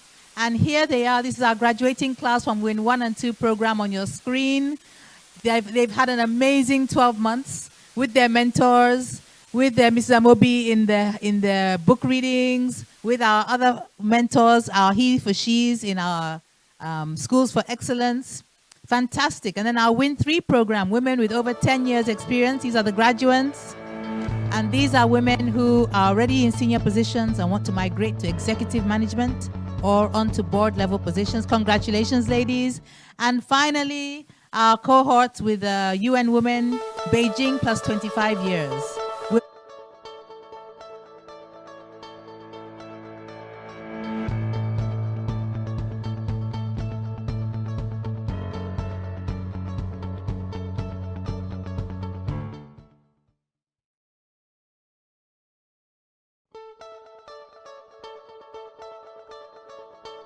They've had to go through so many things, and we really celebrate with them and their families and their organizations. Fantastic. Congratulations to our 2020 WISCAR mentees.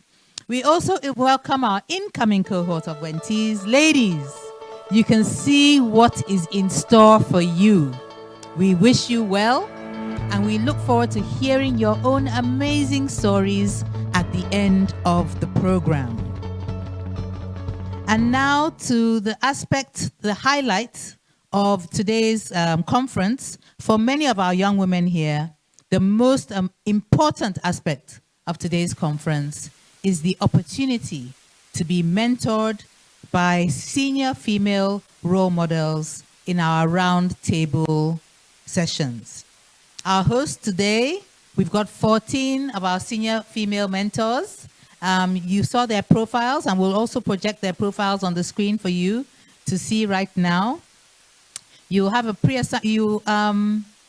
let me just start again. So you have the opportunity in the roundtables to engage with them, to hear their professional and personal stories, just like we did with Dr. Okonjo-Iweala, learn their career trajectories, discover how they prepared, what they faced, how they overcame challenges, how they integrated their work with their personal life obligations. Ask them questions about dilemmas that you are facing so they can help you solve those dilemmas. So the roundtable sessions are coming up now. We have 14 amazing hosts. So what you need to do is when we go out into our breakout rooms, you have to select. Zoom has been updated, so things have changed. So these are new instructions. You will have to select the rooms that you want to attend. So look through the profiles right now. If you haven't already pre-selected, select the room with the host that you would like to engage with. If you are a host, a roundtable host, please select your own room, okay? And if you would like to sit with our chairperson, Mrs. Amina Oyagbola, just stay in the main hall. No need to select a breakout room. So let me just repeat the instructions. We're about to go into our roundtable sessions. Zoom is going to send you an instruction. It's going to give you the option, which breakout room do you want to join?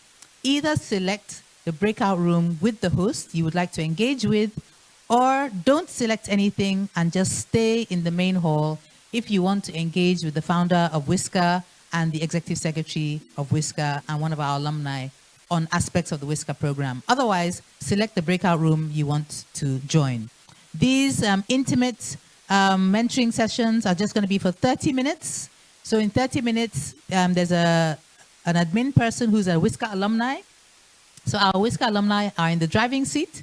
They will ask the host to introduce herself and her story very briefly, and then they will hand over to you to ask your questions for answering. So over to our roundtables, and when we come back from our roundtables, we will close the conference, which has just been an amazing time. So please stay with us right to the end. 30 minutes of mentoring from 14 amazing women coming up right now. Hello, everyone. Thank you for staying the course. I hope you've had a great conference so far. We've had amazing speakers, and I know that everyone's buzzing. And we're here now in our breakout room with the founder and chairperson of WISCAR, Mrs. Amina Oyagbola. And she's going to talk a little bit about herself and her career journey, and then we'll take your questions. This is meant to be an interactive session. We'll be here for about 25 minutes. So we'd love to hear both our founder share her story of her amazing 35-year-plus career. And we also have another speaker who will be joining us, Madam Ibukun Oyedeji. But first, let's hear from you, Madam. If you can just share a little bit about your journey and what an amazing career journey it's been. Thank you very much, Fabia. Okay, so what can I tell you? I was born in Lagos. I'm, born here, even though I'm not from Lagos originally. I'm from Kogi State, Okene, but I was born in Lagos and I've worked in Lagos all my life. Born to a family of eight siblings, and I'm second in line. And I'm a post-independence child, and born to very, very loving parents, and blessed that they're still both around. And my parents really sort of motivated us and encouraged us, and there was no distinction in their treatment of their boys and their girls. They encouraged all of us to reach for the stars, and they valued education and did their best to provide it, based on, what they could afford. So that essentially was my grounding. And I went to Corona Primary School here in Lagos before proceeding to the UK, because my father was a diplomat, for part of my secondary education. And I was always a very diligent child. Always did my homework, did my work, took my studies seriously, and became co-head girl in British secondary school, the first black co-head girl in a public school in England. One of my favorite subjects was history, and I actually thought I was going to read history in university, and I also loved speech and drama. But my father, who is my mentor, advised me. He said, look, why don't you study a profession? The history is good, but how will you earn an income, reading history? I don't think it matters much anymore. But I listened to him, and I'm really glad that I did. because I think law is a fantastic foundation for almost anything that you want to do. So I read law, and I read law in ABU. I came back home to Nigeria, went to ABU in the north, read law, made lots of new friends, and then came back down to Lagos for my law school. And after that, did my NYSC, did that in Bonny Camp. And that was also a very interesting experience, and actually really sort of helped me in terms of my career later on in life. And after law school, after NYSC, I wanted to do a master's program. So I went abroad again and did my master's in Cambridge University, got an LLM there. And when I finished, I was clear that I wanted to come and practice law. So I came back to Lagos and started my search for a job. And in that search, you know, none of my family members were in town, and I had to do it all on my own.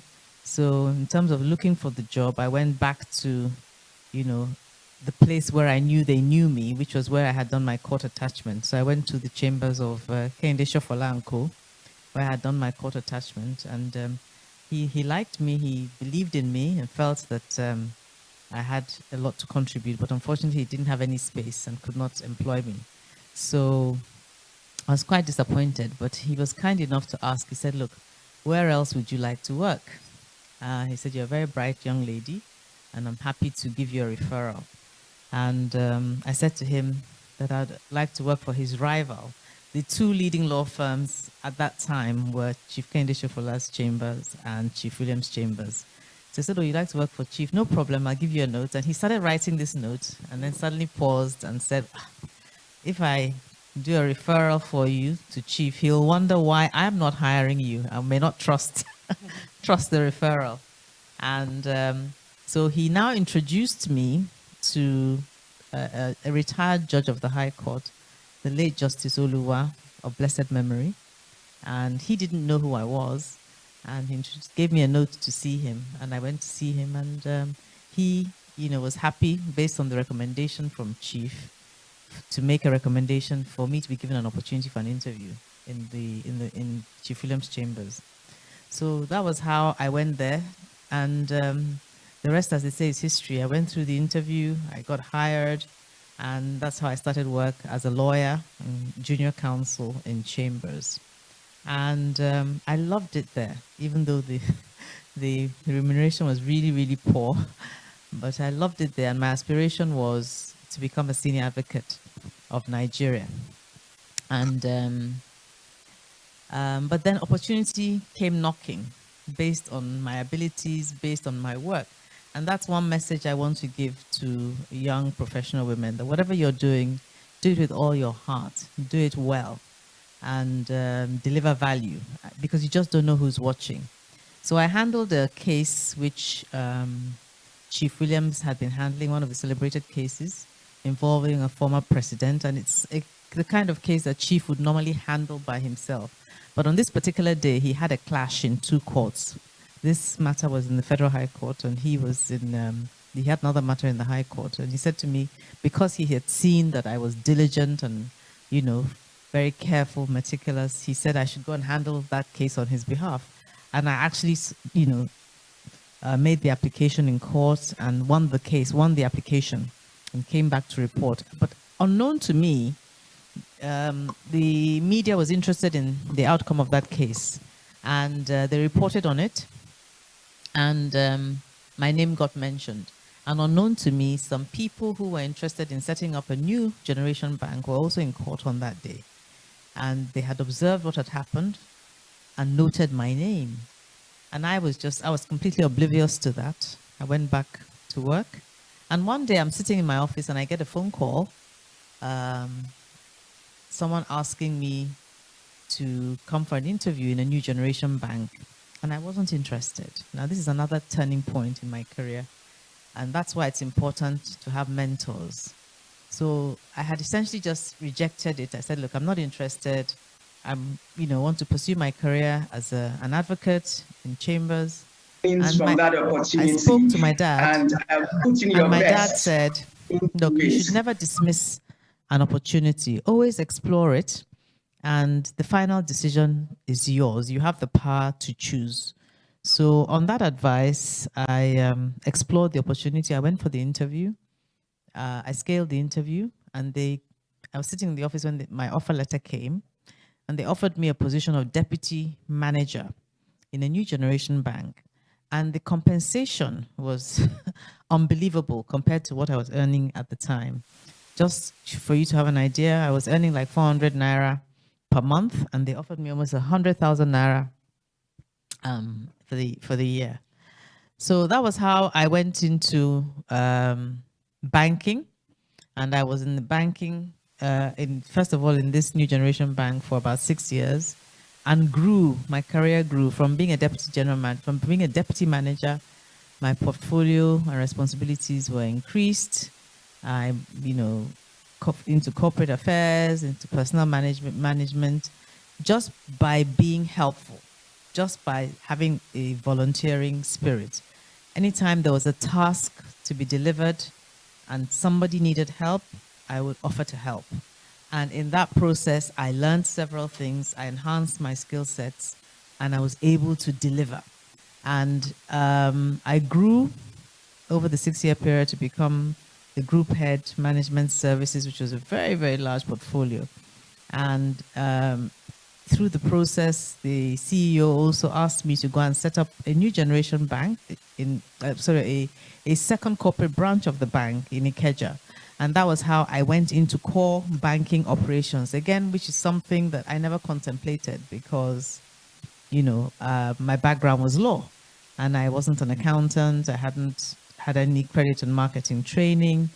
But again, that opportunity was presented to me because I was considered to be diligent, I was considered to be meticulous, I was loyal, I was trusted, and it was clear that I always sought to understand what it is that I am embarking on before taking a decision. So they trusted my judgment that I would do the research, I would consult the people that I needed to be consulted before diving in, and therefore I didn't make many mistakes. And so that opportunity was absolutely fantastic because it then broadened my horizons, in an area that I didn't even think I had capability for, and in an area that I wasn't even interested in, to be quite frank. But that was how my business skills began to be built. And I loved the assignment because it involved sales, it involved marketing, it involved research, it involved prospecting, everything. And from there, I now moved, an opportunity came for me to leave that small bank and move into UBA. And again, I moved into UBA, back into legal, as in the legal department. And again, during my 6-year tenure in UBA, it was very versatile. I moved from law to human capital division to private banking. But I was only able to make that transition because I decided at a certain point in time, I realized I was in the banking environment and that in order for me to grow, I actually needed to have, build some skills in either banking or in business. And that was what prompted me to go and embark on an MBA. And I embarked on my MBA by, getting a scholarship. Sorry? Oh, okay. So by getting a scholarship. And after I came back from the scholarship, that was how I was able to, move out of legal, stop being a specialist and go into general management. And after some time, I left UBA, went to Shell, again in human resources. From my MBA, I was clear that I wanted, to make a career in HR. So from when I returned, I now moved into Shell and took on a HR position. The only reason I left Shell 2 years later was because Shell closed its Lagos offices. Fortunately for me, before they actually shut down, then the opportunity from MTN came, and I joined MTN, and I was then in MTN for 12 years. First as head of human resources, and then secondly first as corporate services executive, beg your pardon, and subsequently as head of human resources, apart from also being the pioneer director of the MTN Foundation. So I'll stop there to give the other panelists an opportunity to share her story. Thank you so much, Ma. That's really amazing journey. So many things to learn. And, I really think you should write that book. I know we've talked about it over the years. I think, there's so much to learn. And there's just so much information. I just wanted to bring in Ibukun. Hi, Ibukun. Thank you very much. Ibukun. Okay. Can you unmute yourself, Ibukun?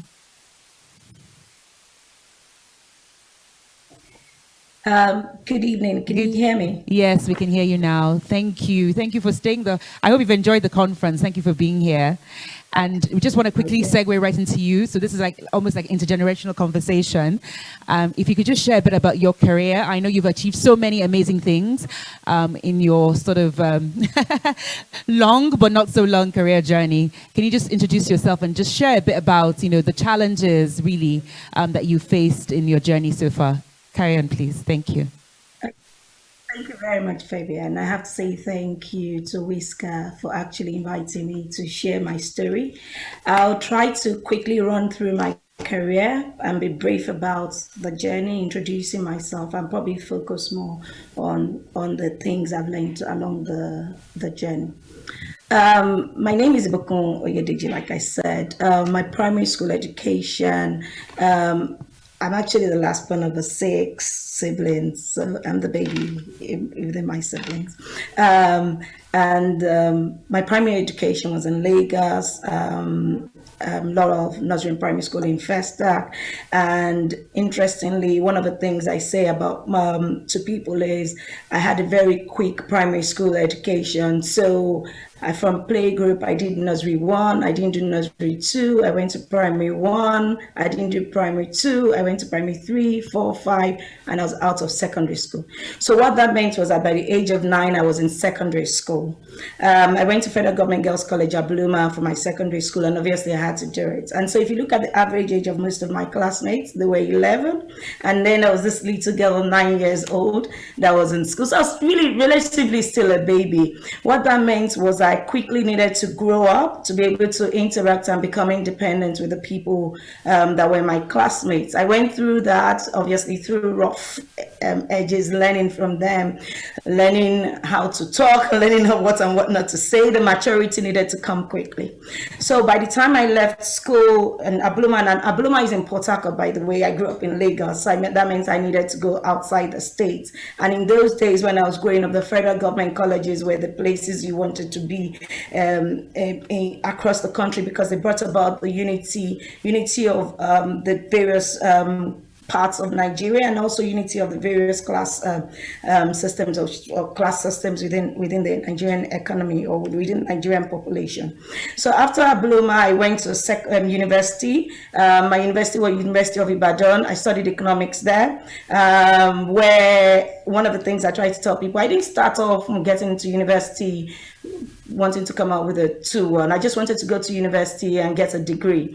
But quickly, I realized in my journey when I got to university that I wanted to be successful professional. What that meant, it just sounded like a nice buzzword, but what that meant, I didn't know. But I kind of liked when the professionals came to the school, what they looked like. So I told myself I wanted to be that. So what I had to do during that point was actually define clearly to myself what I wanted to be. And in that process, I asked myself, what are the things I needed to achieve? And one of the things I realized was I needed to come out with a 2-1. So strongly, I became very intentional and very deliberate about what degree I was going to come out of university with. And that meant I needed to put in the hard work. I needed to make choices on the people I interacted with, the friends I made. And so I'm quite good at compartmentalizing my life. So I was able to separate my friends from the people I studied with. And then after that journey, I came out with a 2-1 I wanted to. Then it came to the decision on NYSC and the choice of what to do. So whilst I started my career in my NYSC with a bank in Nigeria, which I always worked in banking, various banks. Then at some point I decided I wanted to go to the UK. So I worked in Fidelity for my NYSC. Then I moved to Continental Trust, which is now part of UBA. Then I went to Guarantee Trust Bank. So at Guarantee Trust Bank, I realized the roles I was performing needed me to do a little bit of accounting. So I decided to take ICANN. ICANN then was considered extremely hard, but part of the intention, the fact that you have to be very deliberate about the choices you make and very strategic about your career, because I had already defined clearly in my head that I wanted to be a professional. What that meant, I just like the buzzword. What that meant wasn't really clear, but I knew that the professional needed to have ICANN at that point. So I did the ICANN examination and I was able to do all the analysis I needed to do in the back. Then came an interesting story about this buzzword about the CFA, which is a Chartered Finance, which was a global exam. And what really enticed me with that was the fact that a lot of people said it's the most difficult exam you can do as a financial person. So I said, oh, why not? I'll take on the challenge. If they say it's difficult, if other people could do it and pass, then why can't I? At that point when I started, there were only 75,000 people globally in the world that had CFA. And in Nigeria, there were less than five people. So I wanted to be one of the top 5 people that had this exam. But at the same time, I also decided I wanted to continue this journey of my professional life. So I decided that I wanted to take a master's degree. In my master's degree, I did my homework in checking which schools I wanted. I had offers from other schools, but because I remember my keyword is the clarity on I wanted to be a professional. So I chose the way I did my master's. And because it was a feeder school for the investment banks in the UK. So if you go to Glasgow, it gives you an opportunity to have a pseudo life of what investment banking was in the UK. Whilst going through those interviews, I had the great opportunity of working or being interviewed and getting the job of working with Goldman Sachs, which is the #1 investment bank in the world. And for me, when people, I think I like what Mr. Shola Akinlade said earlier on, that in terms of setting up the skills that you need as a Nigerian, as a banker, is exactly the same skills that you need whether you're in the UK or in the US. It's the same skills, the same knowledge. However, one key thing I always tell people with regards to my experience over there is the fact that you pick up the soft skills that define and differentiate you from the average person. Very important along the journey. I wanted to differentiate myself from the average person. So after that, I had the opportunity with Goldman. I had the opportunity as well to move into Morgan Stanley and HSBC. And at that point, I started a family, and I realized balancing things was a bit tough for me with the children, with a child. Then I had only one, and still wanted that professional life I talked about. So quickly, I realized I wanted to move back to Nigeria. Got an opportunity to move back, went into FBN Capital, now FBN Quest, as the head of the fixed income and money market desk. And then from there, moved into EcoBank. I spent 2 years there working on that desk. And then I moved into EcoBank. From that role, I was actually employed in the EcoBank role. I was applying to become the head of portfolio management. But like Ms. Soyagbola said, you need to be prepared for what the roles and opportunity happen. So when I interviewed for the role, they felt I was overqualified for the role. And so they offered me the role of the managing director of the organization. But one thing I never discussed with anybody, maybe my sister, who I think she's on this call, by the way, who knows, was I'd already made, remember I said I was intentional about the decision I wanted to be a professional. I'd said I wanted to be a managing director before I turned 40 of a financial institution. So when that opportunity came, I had to tell myself, this is it. You have to take it. So I jumped into the role and then the hard work started. And I had to prove myself on this journey. And improving myself meant, #1, I was a woman, I was female. And I tell people it takes women 5 times harder to deliver the same job the man does. Not because they don't know it, but because they already doubt about you being a woman and your ability to deliver what you're meant to deliver. So you need to prove yourself. So you work a lot harder than you need to, than your male counterparts will work, because they don't take excuses from women, but the men can get away with certain excuses that they make. So quickly, I had to prove myself, set and ran the business, and in 5 years, set up the structure for the business to run. By 3 years, so the business in the first 6 months or 1 year had become profitable. The first 6 months, it was still a loss-making business because I had to set it up. I put the structures in place to ensure this business run. And the plan was for the business to become profitable in 3 years. But by year 1, the business had become profitable. And by year 3, I put enough structure that the business did not require me there all the time to make the decisions for it to run. So what I did was now prepare myself for the next role, and then that transitions into my role as CFO right now in EcoBank. I'll stop. I think I've overshot Thank you so much. my limits. Thank you. Let you. Thank you so much. That was really great. Thank you so much for sharing your story. Are other people back now from the plenary, or we're still? Okay, great. So we've got everyone back now, I think. And I think I just have a few. So just in case you don't know, we're here. We're speaking with the founder and chairperson of WISCAR. And we also have Ibukun Oyedeji as well, CFO of EcoBank. So just before I hand back the mic, I don't know if there are any questions in the chat box. We have time to take 1 or 2 questions. No? Okay. Yeah, just at least an opportunity for the founder to answer one or two questions. I have a quick question, and I think it's a question we ask usually our mentees when they do the focus group sessions to get into WISCAR. And if you could just both speak for 1 minute on this question, and I think it's one of those questions that you usually don't get to ask men. But you've had such amazing career journeys. Do you say women would you say women do have it all or can have it all? I think just like our guest speaker has said today, nobody has it all. Nobody has it all. Life is a challenge. Life is a struggle, and there are many aspects of an icon or a successful woman's life that that they don't talk about. They just get the job done. They just deal with things. So, but I think you can have family and you can have a successful career. You can combine both. That has been established. And in order to do that, you need a strong support network. And as our guest speaker, Dr. Konjewel, has said today, one of the key success factors for most married women is the choice of your husband. If you get into bed with the wrong partner, then it's going to be that much more difficult for you to be successful in your career. My husband is my greatest cheerleader. My family, my siblings, my parents, they are part of my very, very strong support network. They fill in the gaps whenever I'm not available. They give me the confidence. They give me the encouragement to be able to forge ahead without fear and without any concern, knowing that the home front and the things that I worry about, are taken care of. And so that's a really, really important decision for a career woman that wants to be successful. And I think the same applies also for single women. As many single women have children, you need to build that support network around you for you to be able to succeed. Okay, thank you so much, Ma. Great words. And Ibukun, if I just hear a final word from you, are you there? Okay, I was on mute.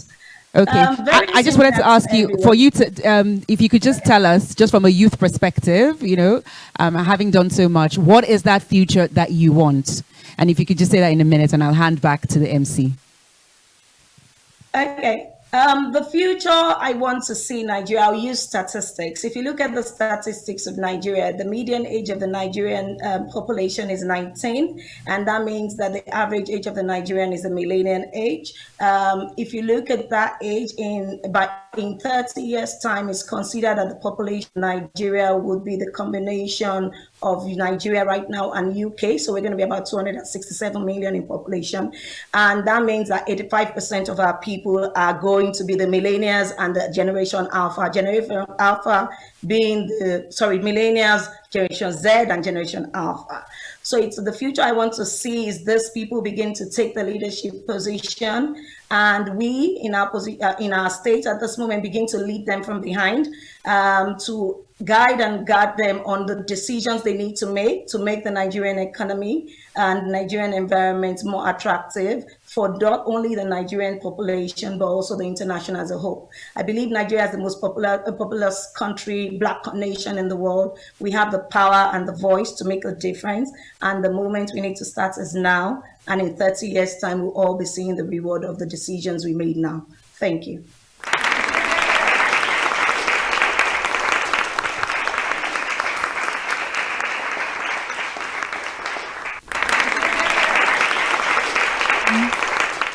I had a fantastic time. I trust that you got the answers to the questions that you had. You received some inspiration and guidance about progressing your careers, business issues, and handling some tricky situations. Please welcome the chairperson of the Conference Planning Committee, Folake Animumuni, who is also chairperson of FBN Insurance Brokers, and the executive secretary of WISCAR once again, Fabia Ogunmekong, to bring the conference to a close.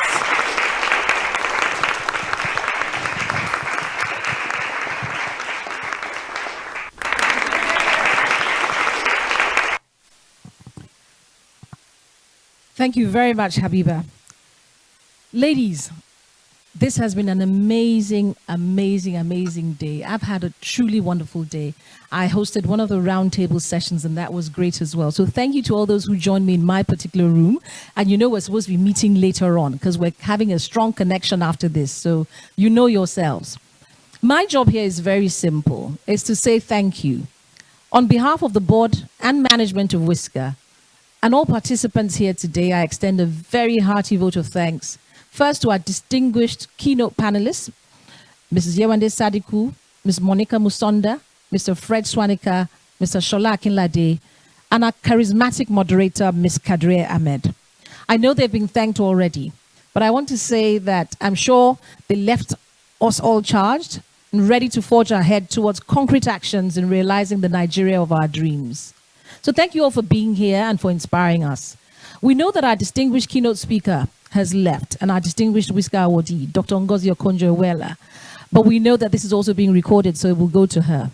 So we want to thank her and to say a big thank you also to the amazing founder of this esteemed organization, Mrs. Amina Oyagbola. Thank you for such an inspiring conversation, which I know will continue to reverberate in our hearts and minds. Dr. Okonjo-Iweala, madam, you have continually broken the glass ceiling, and you're a stellar example for young girls, women, and indeed men all over the world. It would be an understatement to say you're the future we all aspire to be. And we can proudly tell our children to dare to dream big, put in the hard work, and they would certainly achieve. We've all been inspired by your great words and are sincerely grateful to have had you here. Thank you once again, madam, for honoring our invitation and making time here to be here with us against all the odds. We wish you well, and to say we're rooting for you is an understatement. Indeed, we know there are many more for you than may be against you. From the bottom of our hearts, thank you. If we can, I would also like to go on to thank our most valued guests. We know we've displayed the results of the polls. We need to move on to just wrap up this session and simply give you a final vote of thanks to say thank you all for being here with us, for the time you spent with us today. So to our most valued guests, ladies and gentlemen, again, it's my privilege to have been asked to propose this vote of thanks as we bring this conference to an end. And on behalf of the board and management of Women in Successful Careers, WISCAR, I extend hearty thanks to all our esteemed roundtable hosts, all formidable women in successful careers themselves. Thank you for sharing your career journeys with us. I'm sure all the participants would agree with me that today has been time well spent. To all our participants, thanks for joining us for this event and staying till the end. It has been an amazing, however many hours. We thought it'd be 4 hours. I'm not counting. The time has flown by, or thereabouts. But I couldn't think of a better way to spend my Saturday as we close out the month of November. I want to thank once again all our speakers for gracing us with their presence and sharing their knowledge with us. Ladies and gentlemen, an event like this cannot happen overnight. The planning wheels began rolling weeks ago. We've been fortunate enough to be backed by a very motivated and dedicated planning team. I cannot thank everyone enough for their involvement and their willingness to take on the completion of tasks beyond their comfort zones, from the planning committee to the fundraising committee led by the indefatigable Mrs. Bukola Smith, to our advisory board members, and in particular, I must mention our he for she's, Mr. Bayo Oyagbola and Mr. Femi Lijadu. So WISCAR is not just about the women alone, but we have some great he for she's supporting us.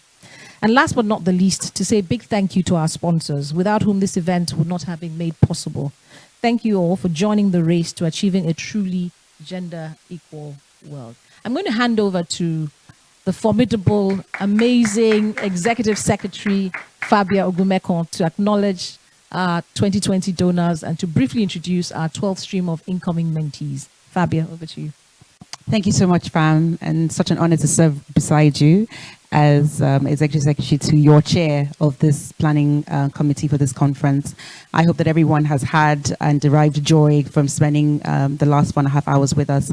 And this event would not have been possible without our sponsors. And I'd like to thank and name them. Our platinum sponsors, First Bank, Pacific Holdings, thank you very much. Our gold sponsors, FCMB, Stanbic IBTC, Nigeria LNG, and IHS Towers, thank you so much. Our silver sponsors, FBN Quest and Sterling Bank. Our bronze sponsors, Shell, Main One, and Oyawela Chambers, as well as UBA Foundation. Thank you very much. And our category sponsors, DKK, H&K, Q21 Solutions, Wealth Fusions, AKMS Consulting, as well as our 2020 partners. So FCMB She Ventures for supporting us in our WISCAR Win 3 program, and UN Women Nigeria, who have been formidable partners in delivering the Beijing Plus 25 mentorship program. I want to welcome our incoming mentees, our 12th stream of WISCAR, who will be joining and forming part of our 2021 cohort. Welcome, ladies. Today you have received your first taste of WISCAR. We wish you every success in your journey ahead. Thank you so much. Thank you, Fabia. And thank you to the entire Secretariat once again. Well, we've had a great day. Thank you, everyone. You've been great participants. And let's leave you with one thing that we say at WISCAR. Remember, never walk alone as you walk towards the future you want. Thank you for spending Saturday with us. Thank you for spending the 2020 Annual Leadership and Mentoring Conference, WISCAR, with us.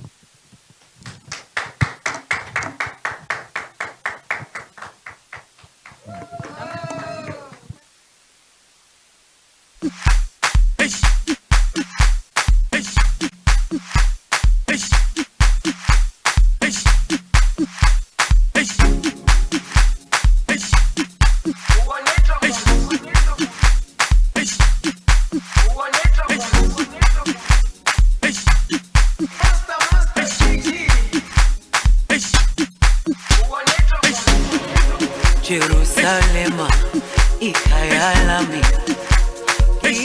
ilondoloze uhambe nami zungangishilana Jerusalema ikayalami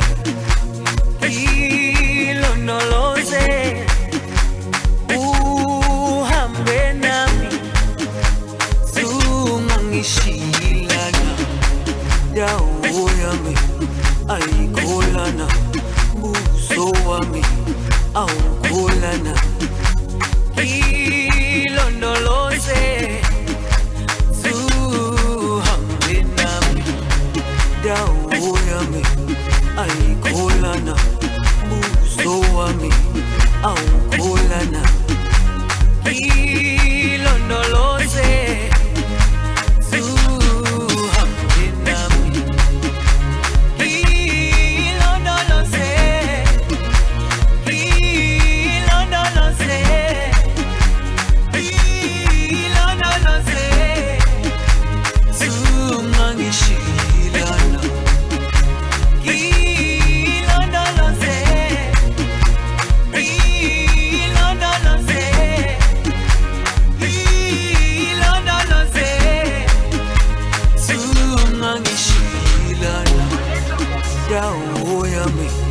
ayikholana buso wami awukholana ilondoloze zuhambe nami dawo yami ayikholana buso wami awukholana ilondoloze zuhambe nami Jerusalema, ikayalami, ilondoloze, uhambe nami, dawo yami, ayikholana, buso wami, awukholana,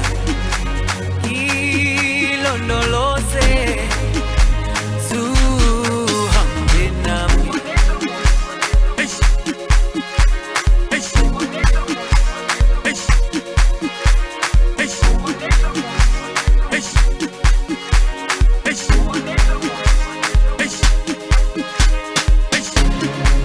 Jerusalema, ikayalami, ikayalami,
Jerusalema ikhaya lami ilondoloze uhambe nami zungangishilana Jerusalema ikhaya lami